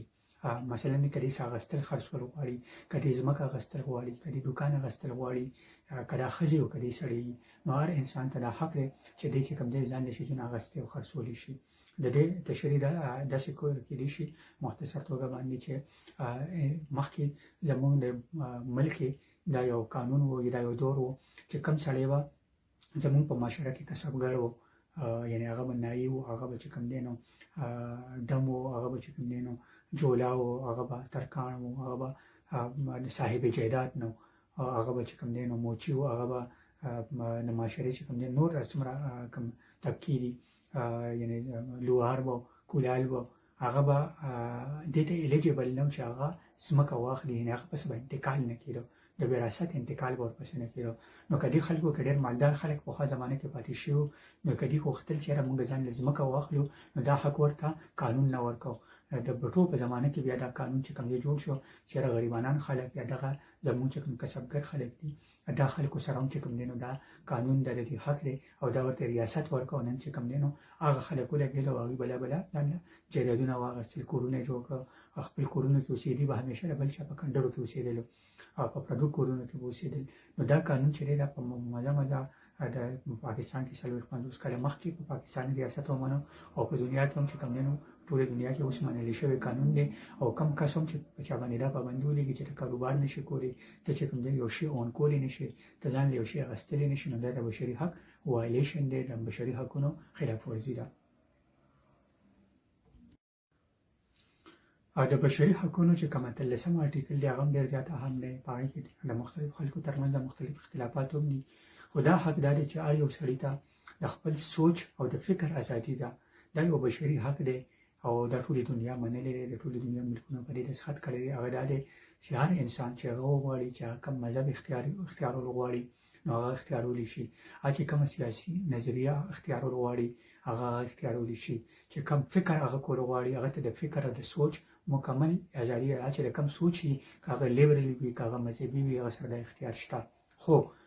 بل انسان سره د اختیار نشته چې هغه چې کوم دی نو هغه مجبور کړي هغه په زوره باندې د هغه عقیده د هغه بیلیف چې کوم دی نو په زوره باندې بدل کړي. د بده مرغه زموږ معاشره چې دا نو په دې کې دا حق اکثر وایلیټ کېږي. مثال په توګه باندې په مذهب کې په دې باندې اختلاف دی که یو سړی خپل مذهب بدل کړي د ده به څه سزا وي. نو زموږ مذهب کې په دې معامله کې د علماو ترمنځ اختلاف دی، په دې باندې سټریکنس دی، بعض خلک ډېر سټریک دي چې کوم سړي خپل مذهب پرېښودو او بل مذهب ته عیسایت ته واوړېدو، یهودیت ته واوړېدو یا بالکل د مذهب نه انکار وکړو، نو دا سړی واجب القتل دی یا دی به چې کوم دی نو وژلی کېږي. خو بعض علما وایي چې نه، هر چا سره دا اختیار شته دی چې هغه د خپل مذهب چې کوم دی نو چې کوم وغواړي هغه اپناولی شي. خو په دنیا په سطح باندې یعنې تاسو وګورئ په کافران چې ټول هغوی د ملکونو ته یعنې امریکې یورپ ملکونو دا حق چې کوم دی نو خپلو شهریانو ته ورکړی. په دې وجه باندې که تاسو وګورئ نو په ټولې دنیا کې په یورپي ملکونو کې خلک ډېر زیات مسلمانان کېږي او په پاکستان کې یا په دغې ملکونو کې تاسو خپل مذهب پرېږدي نو د یارې د وجه نه ذکر هم نشي کولی. دا وجه دا چې په دې دغه بشري حق دی چې په هر دنیا مني او زموږ معاشرې له په مختلف شکلونو کې نه مني، نو د هغې په وجه باندې دا ټوله معاشره چې زموږ له ریاستونه دومره ډیولپ شوي نه دي چې د انسانانو تحفظ وکړي او د عقیدې په بنیاد باندې او د سوچ په بنیاد باندې خلکو سره ډسکریمینیشن کړي چې دا پلانکي مسلک والی دی، د شیعه دی، نو په دې وجه د ده وال جایز دی، دا چې کوم دی نو سني دی یا د بریلي دی، دا قادیاني دی، دا پلانکي دی، دا ډینګي دی، په دې بنیاد باندې ټول انسانان لګیا دي، یو بل باندې رایښي دي او یو بل وجني، یو بل خلاف تشدد کی، یو بل خلاف وایلنس کی. تنظیمونه باقاعده جوړ کړي چې په څه طریقه باندې د بل انسان یا د بل مسلک والا، بل ګروپ والا، بل سوچ والا هغه وټاکي. و دلته کې د امریکا څومره زوروره ملک دی، خو که امریکا وغواړي او هغوی دا پابندي ولګولې چې تاسو به خپل شهریان چې دي هغوی ته دا وایي چې تاسو به د بل چا مذهب نه اکسپټ کوئ یا د یورپي ملکونه، نو بیا خو به دلته کې څوک مسلمانېدی نه شي. خو دوی دا اختیار ورکړی دلته خلک کولې عام تبلیغ کړي، د هر چا خپله خوښه ده چې کوم مذهب چې کوم دی نو اپناوي، کوم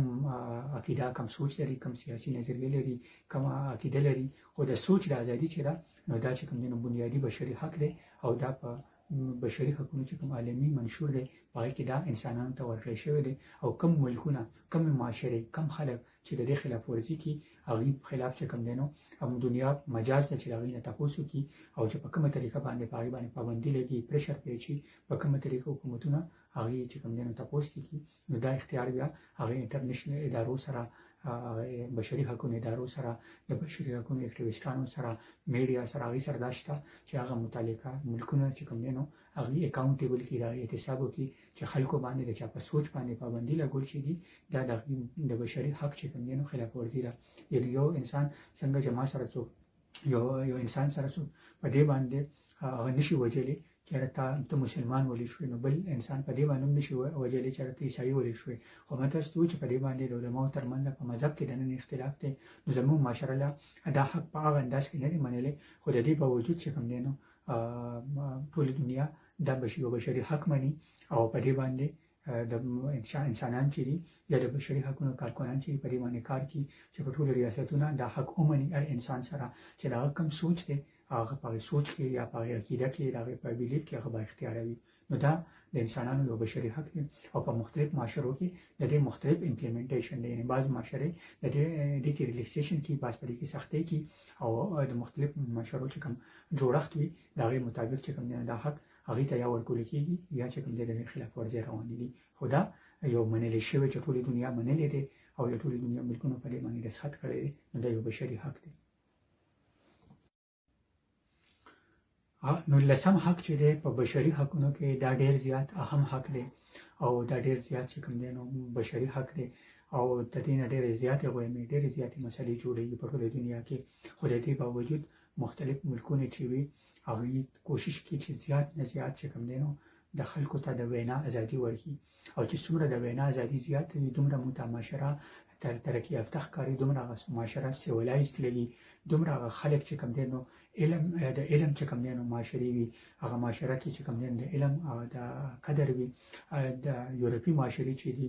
دا معاشرې د زموږ د کوم دور نه چې موږ تېرېږو د دې نه پخوا تېرې شوي دي دلته به هم دغه شان په خبرې باندې پابندۍ وي خلکو به خبره وکړه نو چا مختلف انداز کې به پرې خلک راتلو کله به پرې د مذهب تورولی و کله به پرې سیاستدانان و کله به حکومت و کله به ریاست و چېرې دا ریاست ته خطر ده او دا وګوره پلان کې و داسې تقریر وکړو چېرې دا خو غدار شو او دا پلان کې چې و دا ډرامې چې کوم دي زموږ په دې وطنونو کې ډېرې دي خو دا ډرامې چې دي دا د بهر ملکونو کې تقریبا ختمې شوي دي بهر ملکونه چې دي دا په چا باندې د غدارۍ فتوې نه لګي په چا باندې د کفر فتوې نه لګي په چا باندې چې کوم دی نو هر څوک لګیا یي د خپل تاټس ایکسپریشن کې خپل رایه ورکولی شي خپله خبره کولی شي او دا د دې علامت وي د دې مظهر وي چې دغه معاشرې چې کوم دی نو ډېرې زیاتې سیولایز دي په دې وجه باندې تاسو وګورئ چې زموږ دا کومې معاشرې چې د خبرې ازادۍ حق نه ورکړي د هغې نه خلک تښتي نورو ملکونو ته او هغې ملکونو کې چې کوم دی نو د خپل رایې اظهار کړي چې هغوی ورته دا حق ورکړي په دې وجه باندې چې کوم ملکونو کې بیا د دې مختلف شکلونه دي کوم ملکونو کې چې جمهوریتونه وي په هغې ملکونو کې دا حق لږ سیوا وي کوم ملکونو کې چې امیریتونه یا بادشاهتونه وي هغې ملکونو کې دا حق کم وي یعنې سعودي عرب ملکونو کې عرب ملکونو کې دا حق په دې وجه کم دی یا په چین کې چې هلته کې حکومتونه زورور دي او خلکو ته دا حقونه ډېر زیات نه ورکړي خو یورپي ملکونه کوم دی کې چې جمهوریتونه دي هلته کې دا حقونه سیوا دي د هغې وجه دا ده چې دلته کې د هغوی په قوانینو کې یا د هغوی په آیین کې هغوی دا حق چې کوم دی پروټیکټ کړي او هغوی ته دا پته ده که دا حق نن د یو شهري نه والو سبا کې دا حق بیا د ټولو نه اخیستلی کېږي نو په دې وجه باندې فریډم اف ایکسپریشن یا د رایې ازادي چې ده د اظهار ازادي چې ده د رایې ازادي چې ده دا یو بشري حق دی او آرټیکل 19 چې دی 19 آرټیکل د بشري حقونو د منشور دا حق چې کوم دی نو ټولو انسانانو ته ورکړی دی او د ټولو دنیا حکومتونو دا منلی د بشري حقونو کم شلم آرټیکل دی هغه هم ډېر زیات اهم دی او هغه د انساني سیاسي او د معاشرتي پرمختګ دپاره ډېر زیات ضروري دی او هغه دا دی چې هر انسان ته یا ټولو انسانانو ته د پیسفل اسمبلی یا د یو ځای کې د راغونډېدو د احتجاج کولو د جلسې کولو د جلوس کولو او د اجتماع کولو د مذهبي اجتماع کولو د سیاسي اجتماع کولو او د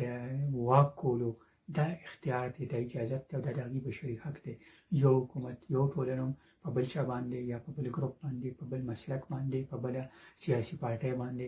دا دغه پابندي نشي لګولی چې هغه چې کوم دی نو دا حق دې واخلي او هغه ته وایي چې ته به جلسه نه کوې ته به جلوس نه کوې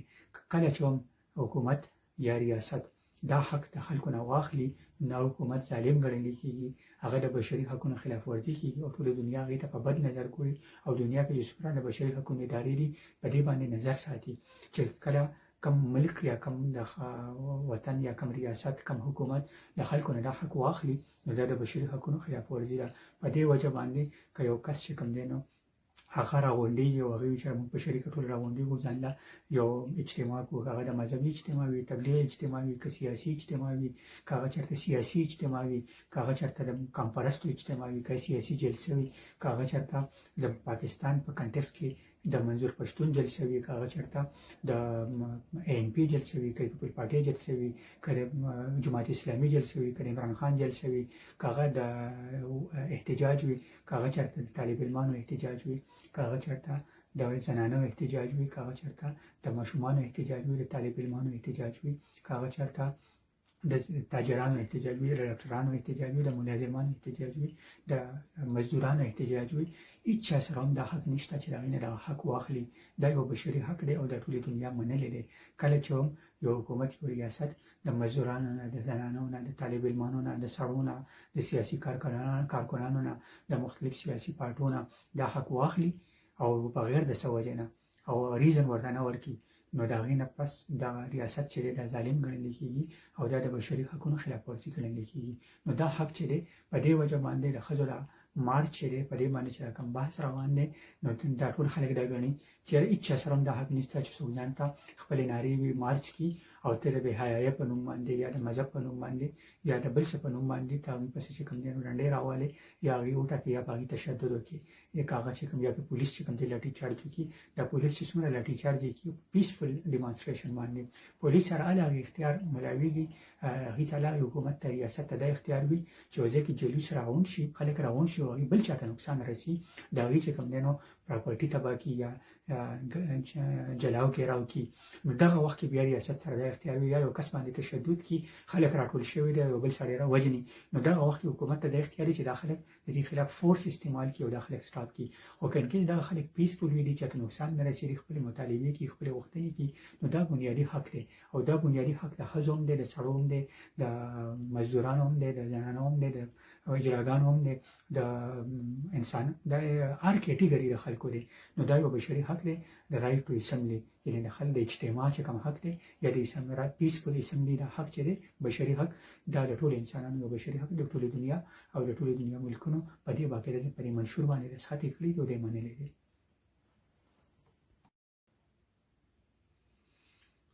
یوویشتم حق چې دی هغه هم ډېر زیات اهم دی او هغه دی د جمهوریت په باره کې چې هر چا ته دا حق حاصل دی چې هغوی خپل مشر وټاکي او په جمهوري طریقې وټاکي. یعنې زموږ پښتانه چې دی په شریکه راغونډ شي او دوی وایي چې دا زموږ پلانکي کس زموږ مشر دی نو دوی سره دا حق شته. دغه شان یو ملک چې دی هغوی عوام دا ووایي چې موږ ځان ته په ووټ په ذریعه باندې خپل مشر ټاکو. یو خو دا طریقه چې یاره خلک چې زورور یو ګروپ او یو تنظیم یا یو فوج هغه په زوره باندې ډنډه راوالي او په زوره حکومت قبضه کړي یا یو اسلامي ډله لکه په طالبانو کې افغانستان کې په زوره باندې خلک ټوپکې راواغېست په زوره حکومت قبضه کوي موږ خپل شریعت نافظ کوو او که څوک مخې ته راځي کافر دی او کوم سړی دا خو زورورتیا ده. یا په پاکستان کې به جرنیلان 5 شپږ راوځي شو فوج ته به یې ورشي پارلمنټ به قبضه کو او دغه به پی ټي وي باندې هغه وخت کې میډیا ادارې به قبضه کړي چې څوک داسې سپیچ ونه کړي چې خلک مزاحمت وکړي او ډایرکټ به حکومت قبضه کړي بیا به لس کاله حکومت کوي. په دې وجه باندې پاکستان کې نیم تاریخ چې زموږ دی امیریتونه دی دغه شان په سعودي کې یا په عرب ملکونو کې بادشاهت دی یو خاص خاندانونه دي حکومتونه قبضه کړي چې پلار کې حکومت نشي اخیستی. نو دا یعنی مختلف ملکونو کې مختلف شکلونه دي د حکومتونو خو دا د انسانانو یو بنیادي حق دی چې هغوی ځان ته خپل مشر منتخب کړي هغوی د هغې انتخاب کړي حصه واخلي هغه ووټ واچوي. نو په دې ووټ دا حق چې دی دا د زنانو هم دی او د سړو هم دی. یعنې چېرته هم ته ښځه په دې وجه نشي سټاپولی چې ته ښځه ته به ووټ نه اچوې او زموږ په معاشرو کې ښځو ته هغومره حق نه دی میلاو شوی خو اوس هم ورو ورو په مزه مزه هغه حقوق چې دي په مخ کې ځي او ښځې په ووټ کې چې کوم دی نو هغوی په الیکشن کې یا په انتخاب کې هغوی حصه لي او په ټولو ملکونه چې دي دا باوند دی چې هغوی یو جمهوري پروسس هغه امپلیمنټ کړي او هغوی په ښه طریقه باندې جمهوري طریقه باندې په یو پیسفل طریقه باندې په پرامن طریقه باندې ځان ته د حکومت انتخاب وکړي او چې کله حکومت کې انتخاب وکړي ځینې په امریکا کې ټرمپ دا نشي ویلی چې به زه رالم زه باچا کېناستم نو به زه به نه ځم دا د ولس اختیار دی د دې باقي د ډیفاین کړی شوی چې 15 کال پورې یا 4 کال پورې به د حکومت کی او 3 کال پس یا 15 کال پس یا 4 کال پس به باقي د الیکشن کی یو ولس په کوم دینو خپل حکمرانان انتخاب کیو د هغه خو خلک چې هغه ته څوک مشر ټاکي څوک ایم پی جوړي څوک ناظم جوړي څوک چې کوم کونسلر جوړي څوک ایم ان ای جوړي څوک وزیر اعظم جوړي څوک بچا جوړي دا د ولس اختیار دی نو دا یو بنیادی بشري حق دی او کوم ملکونه چې دا ډی نه کی هغه ملکونه ته خلک ښه نظر باندې نه ګوري او په دې وجه باندې د هغې ملکونو رینکینګ چې دی د ازادۍ رینکینګ یا د بشري حقونو رینکینګ دا رینکینګ چې کم کېږي په هغې کې به همیشه لاندې وي د بشري حقونو چې کوم 22م حق دی هغه ډېر زیات بنیادي حق دی خو زموږ ملکونه له یا زموږ معاشرې چې دی هغه دې لیول ته نه دي رسېدلي چې دا حقونه ورکړي ځکه چې حکومتونه ډېر زیات غریب دي هلته کې حکومتونه روان دي کرپټ دي ادارې جوړې نه دي نو د هغې په وجه فساد دی پکې خو به هر ملکونو دا حق ورکړی دی او هغه دی 22م چې کوم آرټیکل دی هغه دی د رایټ ټو سوشل سیکیورټي یعنی کم بشري حقونو چې کم انساني چې کم حقونه دي هغه کې یو سوشل سیکیورټي مطلب دا دی چې په معاشره کې به هر چاته تحفظ حاصل وي او هغه به څنګه حاصل وي یعنی هر انسان ته به د تعلیم حق وي دغه ماشومانو ته چې حکومت هغه ته وسایل برابر کړي چې خپل ماشومانو باندې سبق ووي که دې چېرته غریب وي نو د ده امداد وکړي څنګه چې بېنظیر انکم سپورټ پروګرام یا دا قسمه پروګرامونه به چلي یا سرکاري سکولونو کې به ورته فری تعلیم ورکړي که چېرته دا مریض وي بیمار وي د سره پیسې نه وي دته به فری علاج ورکړي د ده صحت لپاره به سهولتونه ورکړي د ده چې کوم دی نو معاشره کې که د انکم کم وي د نورې معاشرې نه د ده به امداد کړي مالي امداد به یې کړي که انکیس دته د قانوني دغه ضرورت وي د ده به قانوني امداد کړي خو دا د ریاست بنیادي ذمهوارو کې وي او که تاسو خیال کړی زموږ د اسلام کې هم چې حضرت عمر رضی الله عنه دا ویلي چې که یو سپی هم چې کوم دی نو د هغه د سمندر یا د دریا په غاړه باندې مړ شي نو خدای پاک په زمانه تاسو کې یې ذمہواری علم نو دا اصل کې د ریاست هغه احساسي ذمہواری و آیا اوس چې کوم نه کوم خلکو ته د مثالونو درکول راکول دي د ذمہواری اخلي چې د انسانانو یا د غریبانو خلکو یا د کمزور خلکو د ذمہواری دی واخلي نو دا چې کوم معاشرو کې سیوای دلته کې په یورپی ملکونو کې چې کوم خلک دي د سوشل بینیفټس وي هغه ته بینیفټس حکومت ورته باقي د پیسې ورکړي نغدې پیسې ورکړي زموږ دلته پاکستانیان چې په یورپی ملکونو کې برطانیه کې پراته دي نو دي هر کال دي ته په بینیفټس کې ډېرې زیاتې پیسې میلاویږي د حکومت د بجټ ډېره غټه حصه چې هغه په بینیفټس یا سوشل بینیفټس باندې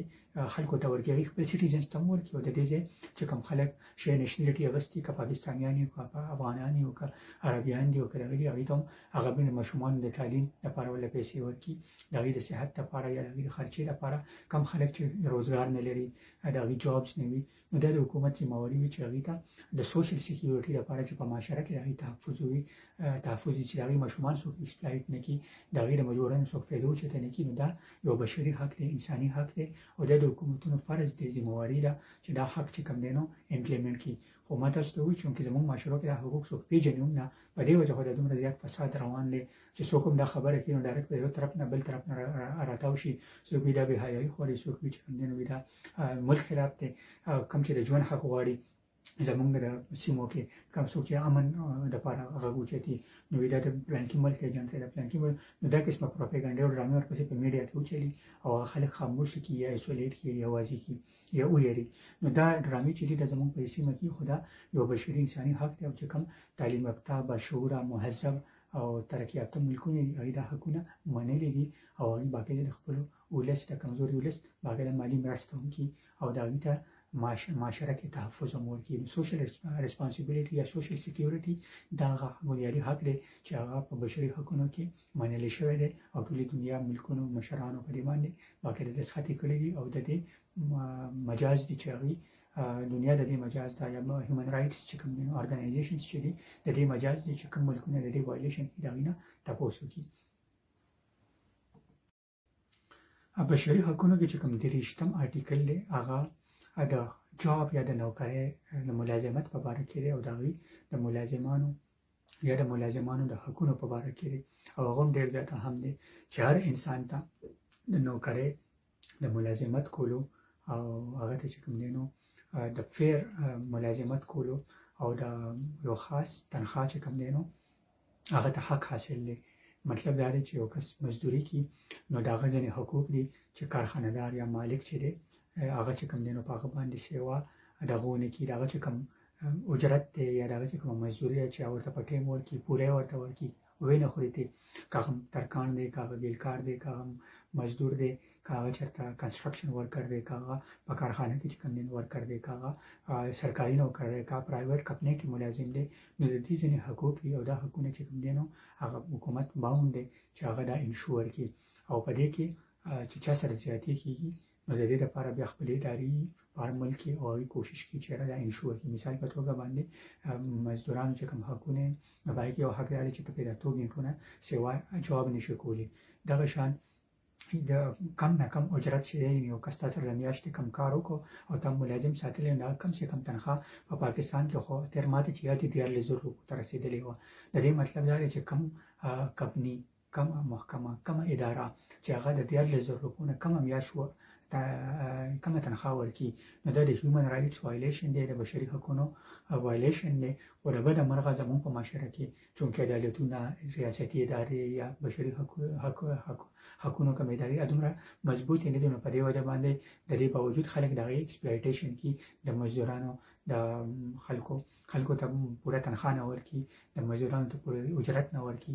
د کارخانې مالکان لیکي د مزدورانو نه چې کوم دی نو سرمن وباسي او د هغوی نه چې کوم دی نو هغوی سره زیاتې کړي، نو دا بشري حق دی، انساني حق دی او دا ټولې دنیا منلی دی. خو د بده مرغه منل خو ځان له خبره ده، څخه ځان له خبره ده، خو په دې امپلیمنټیشن په ټوله دنیا کې مختلف دي. نو چې کم ریسپانسیبل ملکونه دي، مهذب ملکونه دي، ترقي یافته ملکونه دي، هغې کې دا رایټس چې دي هغه ډېر زیات عام دي، یعنې اهم دي. یعنې په دې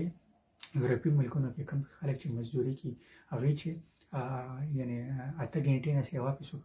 مزدوري نشي کولی، ځکه چې د هغوی عدالتونو کې، قانون کې نظام یې داسې دی چې هغوی د ځان تپوس کولی شي. په پاکستان کې که چا په 15,000 روپۍ باندې څوک وساتو، په 10,000 یې وساتو، یعنې د هغې کم اجرت چې حکومت منلی دی کم سے کم تنخواه نو د هغې نه ورله هم کم ورکړي او څوک یې تپوس نه کړي، نو دا بشري حق دی او دا کم خلک چې دا زیاتې کړي دا د بشري حق وایلیشن دی. خو خلکو ته چونکې پته نشته نو او زموږ معاشره له هغې لیول ته رسېدلې نه ده، په دې وجه باندې په دې باندې اوس هم ځینې ادارې پې کار کوي خو ډېر زیات کم دی او نه خلکو سره دومره وسایل شته چې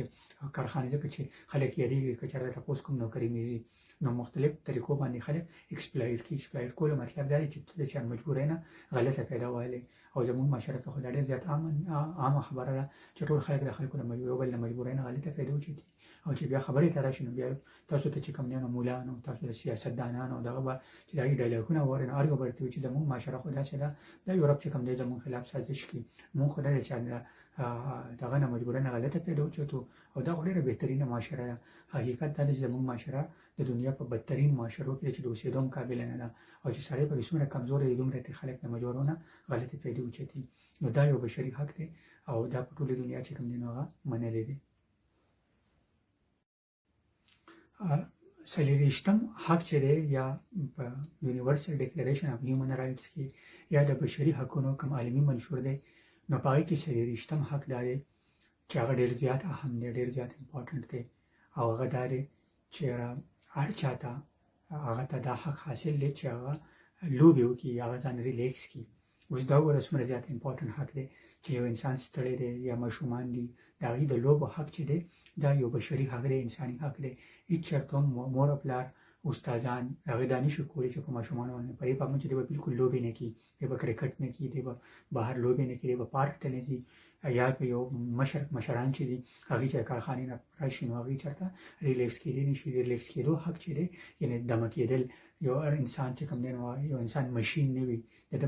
انساني ضرورتونه یې ډېر ستړی کېدی شي، دی به بیا ځان دمه کړي، دی به ریلیکس کړي، دی لوبې کول غواړي، دا یو بشري یو انساني حق دی. او حکومتونه، ریاستونه، ادارې، سکولونه، تعلیمي ادارې دا به انشور کړي چې دا حق چې کوم دی نو طالب علمانو ته، ماشومانو ته، کشرانو ته او خپلو ځوانانو ته دا حق ورکړي. او دا ملکونه چې دي، ریاستونه چې دي په دې باوند دي چې هغوی پلی ګراونډ جوړ کړي، هغوی چې کوم دی پارکونه جوړ کړي، او هغوی خلکو ته د چکرو لپاره، د خلکو ته د لوبو لپاره، د تفریح لپاره هغه مثبت موقع ورکړي، او دا یو بشري حق دی او دا ټولې دنیا منلی دی. اوس تاسو وګورئ چې په مختلف ملکونو کې کوم ملکونو کې دا زیات دي او کوم ملکونه په کوم انداز کې امپلیمنټ کړي. نو په دنیا کې چې کوم ملکونه خپلو سټیزنز ته، خپلو ماشومانو ته، خپلو کشرانو ته، خپلو مشرانو ته هغوی ته د لوبو، د ازادۍ، د دمې کولو، د تفریح موقع ورکړي. هغه معاشرې خوشحاله دي، هلته خلک ژوند په خوشحالۍ باندې تېري. او چې کومه معاشره کې زموږ په شان جنونیت راشي، هلته خلک سینما هم ولوځي، پلی ګراوند چې کوم دی هم ختم شي، هلته کې بس نشې او چرسونې، تماشې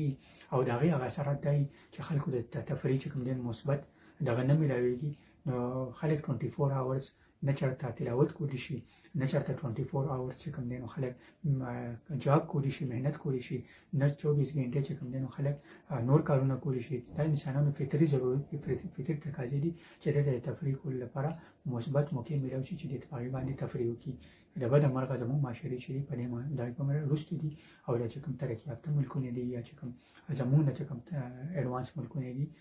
ایون عرب ملکونه کې دا موقع ډېرې زیاتې دي، او زموږ معاشرو کې دا لا ډېر زیات چې کوم دي کمې دي. خو دا د ریاست ذمهوارۍ جوړېږي او زموږ د ټولو مشترکه ذمهواري ده چې موږ په دې باندې کار وکړو یا په دې باندې پوه یم چې دا نو دا ډېره زیاته ضروري ده چې موږ ته دا پته چې دا ګورئ یو بشري انساني حق دی او دا ټولې دنیا منلی دی. بشري حقونو په دې لیست کې 25م چې کوم آرټیکل دی هغه دا دی چې ټول چې کوم انسانان دي هغوی ته د خوراک او هغوی ته د شیلټر یا د تحفظ چې کوم دی نو حق حاصل دی چې د هغوی کور وي او د هغوی چې کوم دی نو تفریح فیر یعنې برابر خوراک میلاو شي او هغوی ته چې کوم سهولتونه هغه حکومتونه برابر کړي. یعنې انسان چې نور کوم بنیادي ضرورتونه دي دا هم چې کوم دی نو حکومتونه چې دي هغه برابر کړي. نو دا یو بنیادي حق دی چې هغه یونیورسل ډیکلیریشن او هیومن رایټس کې خلکو یا دنیا چې کوم دی نو ملکونو هغه منلی دی چې هر چاته چې کوم دی نو چې کم معذورې دي، کم کمزوري دي، کم طبقات دي، د هغوی لپاره سپیشل کیر وي او هغوی ته خاص حقوق وي. دلته زموږ چې کومه یونیورسټي ده په هغې کې باقاعده د معذورانو لپاره خپل ټریکس جوړ شوي دي، یعنې بلډینګ یې چې جوړوو نو په هغې کې د معذورانو لپاره د ویلچیر لپاره خپلې لارې جوړې شوي دي، لفټونه دي د هغې لپاره، دغه شان په ګاډو کې د هغې خپل سیټونه. نو دا اصل کې چې تعلیم یافته معاشرې یا چې کوم مالداره ملکونه دي هغوی دا کولی شي. د بده مرغه زموږ چې کوم حال دی یا زموږ غربت په کوم ډېر زیات دی، د هغې په وجه باندې حکومتونه هغه معذوره خلکو ته یا نورو خلکو ته هغه حق نه ورکړي. حکومت ځینې سکیمونه راوړي، ډایلاکونه مایلاکونه کله وي 50 لکه کورونه به جوړو، کله به وي دا به کړو، یا کله یو شیلټر هومز به جوړو دغه بېکوره خلکو لپاره. خو هغه وقتي طور هغې تعداد دومره نه وي یا هغه صرف د سیاسي دغه لپاره وي یا یو څو هغې جوړ هم کړي خو د هغې هغه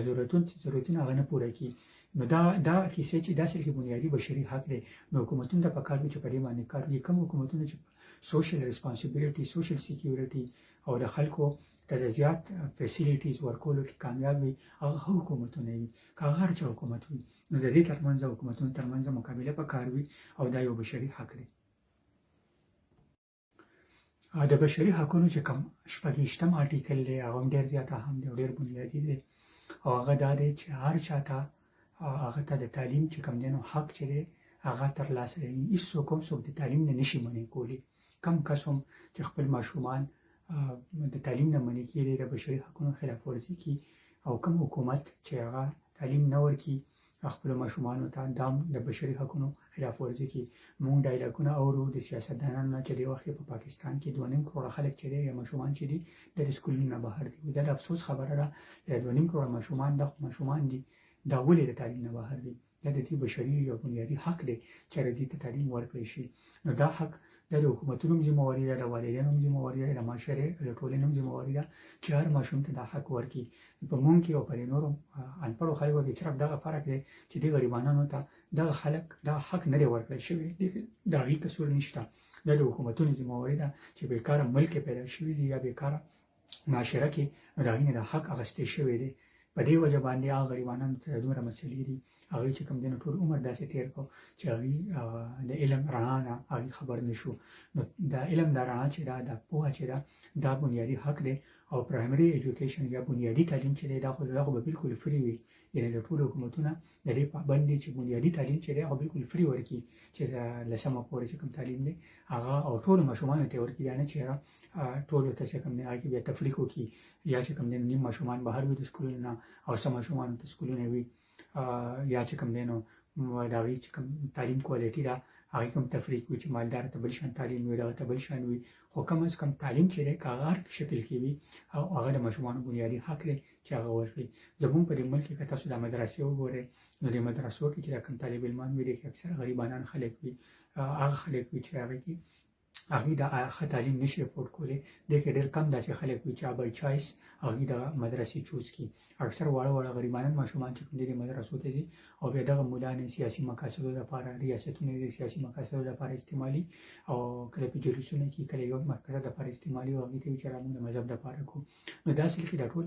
فسادونه چې وي د هغې وجه دا وي چې دغلته تعلیم نشته دی د شعور چې نشته د ټوله معاشره یو بل سره نښتې ده د هغې وجه هم دا ده چې زموږ خلکو ته یا خپلو ماشومانو ته هغه بنیادي تعلیم نه ورکړو نو د بنیادي تعلیم چې دی د ماشومانو بنیادي حق دی او چې هغه ټولو ته ریاستونه ورته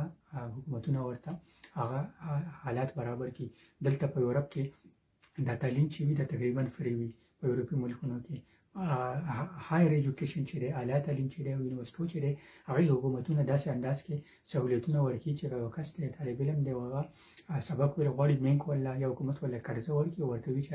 کله تاته نوکري میلاو شي کله پیسې وګټې او چې 100 روپۍ ته ورکولی شي د تنخواه نه سیوا کولی شي موږ راکوه یعنې حکومت کوشش کوي چې په څه ناسې طریقه باندې خلک انکریج کړي چې هغوی چې کوم دی نو هغه تعلیم ترلاسه کړي دا نه چې یاره یو ماشوم دی او هغه افورډ کولی نه شي او خلک چې کوم دی نو دومره غربت د لاندې کرښې نه لاندې ژوند تېري چې بیا خلک ماشومان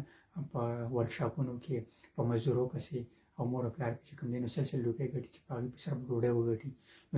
دا مسلې چې دا هم زموږ په ترقي پذیر معاشرو کې وي او چې کوم تعلیم یافته او مهذب او ترقي یافته او مالدار ملکونه دي هغه ملکونو کې دا حق چې دی هغه نه منلی شوی دی او دا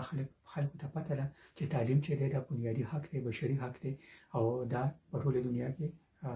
حکمرانانو یا حکومتونو دا منلی دي چې څوک په دې باندې عمل نه کړي دا د بشري حقونو خلاف ورزي کړي که هغې د مجبورۍ د لاندې کړي او که د بدماشۍ د لاندې کړي یا د نالایقۍ د لاندې کړي خو دا بشري حق دی او دا زموږ باندې هر والدینو باندې ماشوم پیدا کول چې کمال نه دی ماشومان زناور هم پیدا کړي ماشومان پیدا کول چې دی غریبانان هم پیدا کړي مالدار هم پیدا کړي ماشوم پیدا کول چې دی دا کمال نه دی کمال دا دی چې ته ماشومانو ته خپل حق ورکړي نو کم خلک چې ودونه کوي هغوی ته دا پته وي چې د دې ماشومانو ځینې حقوق دي کم خلک چې خپلو ماشومانو ته اولاد ته دا حقونه نه ورکړي هغه د معاشرې ښه وګړي نشي جوړېدی نو دا یو بل اړخ دی د هغې چې بیا زموږ اخره کې کومه معاشره جوړه شي ډېر چاپېره ته جاهلیتونه نو هغې کې هم بیا دا مسلې کومې مسلې چې موږ ته نن سبا راپېښې دي او موږ بیا په کروڑونو په تعداد کې یو خو بیا هم زموږ په کروڑونو ماشومان چې کوم دي نو بهر وي د سکولونو نه او هغه حق هغوی ته بشري حق چې کوم دی نو هغه نه ورکولی کېږي بشري حقونو کې چې کوم ویشتم حق دی او ډېر اهم حق دی هغه دی د رایټ ټو کاپي رایټس چې موږ ته وایو چېرې تاسو چې کوم طالب علمانو یا کوم سټوډنټانو کتابونه کتلي وي نو کتاب باندې بغیر چې کوم بره یو جملې لیکلي چې تمام حقوق چې کوم دی آل رائٹس ریزروڈ یا چې کوم دی نو تمام جمله حقوق بحق مصنف محفوظ ہیں د دې مطلب دا دی چې دا کتاب به څوک کاپي کړي نه بغیر د اجازت نه څوک به پرنټ کړي نه دا د دې پلانکي آتر کتاب نو د دې ټول بینیفټس د دې چې کوم دی نو کوم تھاټس دي د دې چې کوم آیډیاز دي دا به هغه ته ریفر کېږي یعنې یو کس کتاب ولیکو او هغه چې کوم دی نو چاپ کو نو بل پبلیشر ته د اجازت نشته چې بغیر د اجازت نه هغه چاپ کړي او ځان یې خرڅي په مارکیټ کې ځکه چې دا چې کوم آتر دی دا د هغه حق دی چې هغه کتاب چې کوم دی نو هغه چاپ کړي پبلیش کړي او د هغې چې څومره بینیفټس دي یا د هغې چې کوم تھاټس دي هغه ته منسوب شي دغه شان یو کس یا پینټینګ جوړ کړو او پینټینګ چې کوم دی چا پټ کړو یو مقابلې ته یې وراوه هلته یې په انعام وګټو چې دا خو ما جوړ کړی دی دغه شان یو کس دی او هغه چې کوم دی نو په یو بل فیلډ کې یو کریټیو کار وکړو او هغه وی چې زه د دې کې کاپي رایټ زما دی یا یو کس ته یو کمپنۍ د موبایل یې جوړ کړو نو بل چاته دا دغه نشته چې هغه کاپي کړي نه کاپي مطلب دا دی چې د کاپي رایټس چې دي دا چې د چا چې یو رایټ کلیم کړي نو هغې یو چا چې یو شي ایجاد کړی وي دا د هغه حق دی یا چا چې څه لیکلي وي چا چې یو شي کریټ کړی وي دا د هغه حق دی چې هغه د هغې هغه پراپرټي هغه ته ورکړی شي یعنې هغې مالک وګڼلی شي او کم کس چې دا بغیر د اجازته په ټولو کوشش کوي که هغه آرټیکل وي که هغه د ریسرچ کار وي که هغه د کتاب کار وي که تخلیقي کار وي که هغه بل څه کار وي که هغه پروډکټ وي یو کارخانې یو پروډکټ جوړ کړی وي او هغه څوک کاپي کړي نو دا چې کوم دی د کاپي رایټس وایلیشن دی او دا د بشري حقونو خلاف ورزي ده نو دا چې خلکو ته پته وي.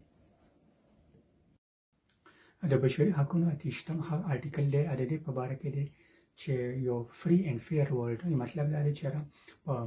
زموږ د دنیا چې دا ټولې دنیا ته پکار دي چې داسې یو دنیا جوړه کړو د خپلو آینده نسلونو لپاره چې زموږ ټول نسلونه پکې خوشحاله وي او خلک کوم ځای کې اوسي، کوم ځای ته وځي، نو چې دوی چې کوم دی نو د هغې لپاره کار کړي او دوی چې کوم دی نو په شریکه باندې یو پرامن، یو پیسفل، یو پروټیکټیو او یو داسې یو معاشره جوړه کړي، یو ټولنه جوړه کړي چې په هغې کې د ټولو خلکو ته هغه خپل حقوق چې کوم دي نو ترلاسه وي. دا یو بهترین خیال دی، خو د دې لپاره چې ټول کامونه د انسانانو د تهذیبونو په پرمختګ کې رول پلی کړي. په دې وجه باندې کوم ملکونو خلک چې د انساني تهذیب کې ښه رول پلی کړي، ښه دوايانې جوړي، ښه ایجادات کړي، ښه چې کوم دی نو خلکو ته سهولتونه ورکړي، نو هغه ملکونه ښه تعلیمي زیات کتابونه چاپ کړي، زیات چې کوم نو کریټیو خلک وي پکې، زیات بینیفیشل خلک وي پکې، نو هغه معاشرې چې کوم دی نو د هغې ته د قدر او نظر باندې ګڼل کېږي. او کوم معاشره کې چې فسادات وي، جهالتونه او هغې د دنیا امن ته خطر وي، هغې ته بیا دغه ګڼل کېږي. دا ځان یو سیاسي بحث هم دی په دې باندې چې دنیا کې کوم ملکونه څومره چې کوم دی دنیا ته نقصان رسېږي یا څومره په هغې کې ډېر زیات طاقتور ملکونه هم شامل دي او ډېر زیات زموږ غوندې کمزوري ملکونه په هغې کې هم شامل دي چې د هغې نه فسادونه جوړېږي او بیا ټول دنیا کې خورېږي. خو دا زموږ اخلاقي ذمهواري وي، ځکه چې څنګه چې موږ سوشلي باونډ وو، زموږ په کور کې یو ورور ولګېد او هغه قتل وکړو او هغه چې کوم دی نو یو جرم وکړو او ټول کور وایه په هغې باندې چې کوم دی نو خلک ورته بد وي. دغه شان یو معاشره کې چې هلته کې جرمونه سیوا وي او هغې دنیا ته خطره وي، نو هغې ملکونو ته هم بیا خلک سپک ګوري. په دې وجه باندې زموږ د پاکستان چې کوم پاسپورټ دی نو د هغې په دنیا کې ډېر زیات دومره عزت دی او دومره قدر دی چې کله هم په ایرپورټ باندې سړی یو پاکستاني تېرېږي نو هغه هلته چې کوم ایرپورټ کوم عملی یا ورته چې مهرباني وکړه ته ولې په قطار کې ولاړې لږ سایډ ته شه. نو د دې مطلب دا دی چې څومره یو معاشره سیولایزډ کېږي دومره چې کوم دی نو د هغې قدر سیوا کېږي. او موږ چونکې دنیا کې نمبر 1 قوم یو او نمبر 1 سیولایز یو، د هغې په وجه باندې زموږ دا حال دی. په یونیورسل ډیکلیریشن اف هیومن رایټس کې چې کوم 29 یا یو کم 13 چې کوم آرټیکل دی هغه هم ډېر زیات اهم دی او هغه موږ ټول چې کوم دی نو باونډ کړي او هغه دی د ریسپانسیبلیټي چې موږ ټول ریسپانسیبل یو چې یو ښه دنیا جوړه کړو، د یو بل خیال وساتو، معاشره کې چې کوم دی نو د یو بل دپاره چې کوم دی نو ښه وګړي جوړ شو چې یو بل ته خیر ورسو. دغه پیغمبر اسلام حدیث چې دی کلکم راع و کلکم مسؤول عن رعیته، نو دغه د چا یو کس په موږ کې ذمهوار دی چې موږ یو ښه ټولنه جوړه کړو، د یو بل سره ودرېږو، کمزورو سره ودرېږو، یو بل سره مرسته وکړو، د یو بل په کار راشو، یو بل سره په سخته کې چې کوم دی نو ښېګړه وکړو. نو دغه ریسپانسیبلیټي ده چې موږ ټول ریسپانسیبل شو او دا یو بشري حق دی او دا زموږ ذمهواري ده چې موږ ټول خپل حق چې کوم دی نو ادا کړو او یو ښه ټولنه جوړه کړو. او بشري حقونو په دې لیست کې چې کوم آخري حق دی 13 نمبر باندې هغه هم ډېر اهم دی او هغه ډېر ادا دی، په هغې باندې پوهه پکار ده چې دا کوم بشري حقونه چې یونیورسل ډیکلیریشن اف هیومن رایټس کې ډیکلیر کړي شوي دي چې هغه ما ټول تاسو ته ایکسپلین کړه، نو دا حق ستاسو نه څوک اخیستی نه شي. نو ون کین ټیک یور رایټ، هېڅوک هم ستاسو نه دا انساني حق چې دی هغه نشي اخیستی، نه درنه حکمران اخیستی شي، نه درنه وزیر اعظم اخیستی شي، نه درنه مولا اخیستی شي، نه درنه چې کوم پولیس اخیستی شي، نه درنه فوجي اخیستی شي، نه درنه سیاستدان اخیستی شي. بشري حق چې دی هېڅوک هم ستا نه نشي اخیستی او کوم سړی یعنې چا سره دا اختیار نشي چې ستا بشري حق واخلي او چا چې هم دا واخیست دا د بشري حقونو د هیومن رایټس یا د انساني حقونو وایلیشن دی او دی چې کوم دی نو اکاونټیبل دی ټولې دنیا ته چې د نه تپوس وکړي چې تا ولې د انسانانو دا حق چې کوم دی نو هغه نه اخیستی دی او دا هغه ته د هغې چې کوم دی نو په کومه طریقه باندې د هغه احتساب پاسیبل وي، ممکن وي چې د هغه احتساب وکړي او هغه سره حساب کتاب وکړي چې ولې څه چل دی چې تا چې کوم دی نو د انسانانو د حقونه چې کوم دی نو اخیستي دي. نو دا هغه منشور دی، دغه بشري حقونو منشور دی چې ټولې دنیا منلی دی چې په دې کې د ماشومانو، د سړو، د زنانو، د مزدورانو، په هغې کې د ورکرانو په هغې کې د ټولې دنیا د مختلف طبقو چې کوم دی نو حقونه ډیفاین کړی شوي دي. دا ما ځکه چې کوم دی نو په دې باندې وضاحت کول غوښتل چې زمونږ خلک چې دا په سوشل میډیا باندې لګیا زمونږ طالب علمانو ته چونکې دا خو د تعلیمي ادارو کې پکې زمونږ په نصاب کې دا ښودلی شوي نه دي د بده مرغه باندې د حکومتونو دا د کسته زمونږ د ریاستونو دا کوشش وي چې خلک دا کني دا ټوټل 13 رایټس دي دا په کتاب کې په یو چپټر کې هم په 5م کتاب کې هم ته شاملولی شي خو دا دی نه کي تا ته به همیشه دا قسمه تا اویر کی نه د خپل حق نه ځکه چې خلک اویر شو بیا خو به د دې تپوس کې ریاست به اکاونټیبل کی نو حکومتونه ریاستونه کوشش کی تعلیمي نصاب چې دی دا ټول د اپریشن او ټولز دي دا زمونږ دا ولس چې کوم دی نو محکومه ساتلو او ټولز دي په داسې طریقه باندې داسې نصاب جوړ نه کی چې خلکو ته د خپل حقونو پته ولګي ځکه بیا به ټول خلک د خپل حقونو تپوس کی حالانکه دا حکومتونه منلي دي چې دا به موږ انشور کوو خو چې د انشور کولو وخت راشي نو بیا ریاستونه ډرامې کی خپل عوام چې کوم دی نو اپریس کی ریاستی مشینری د هغې خلاف استعمالي او د معاشرې طبقې یو بل سره په جنګ کې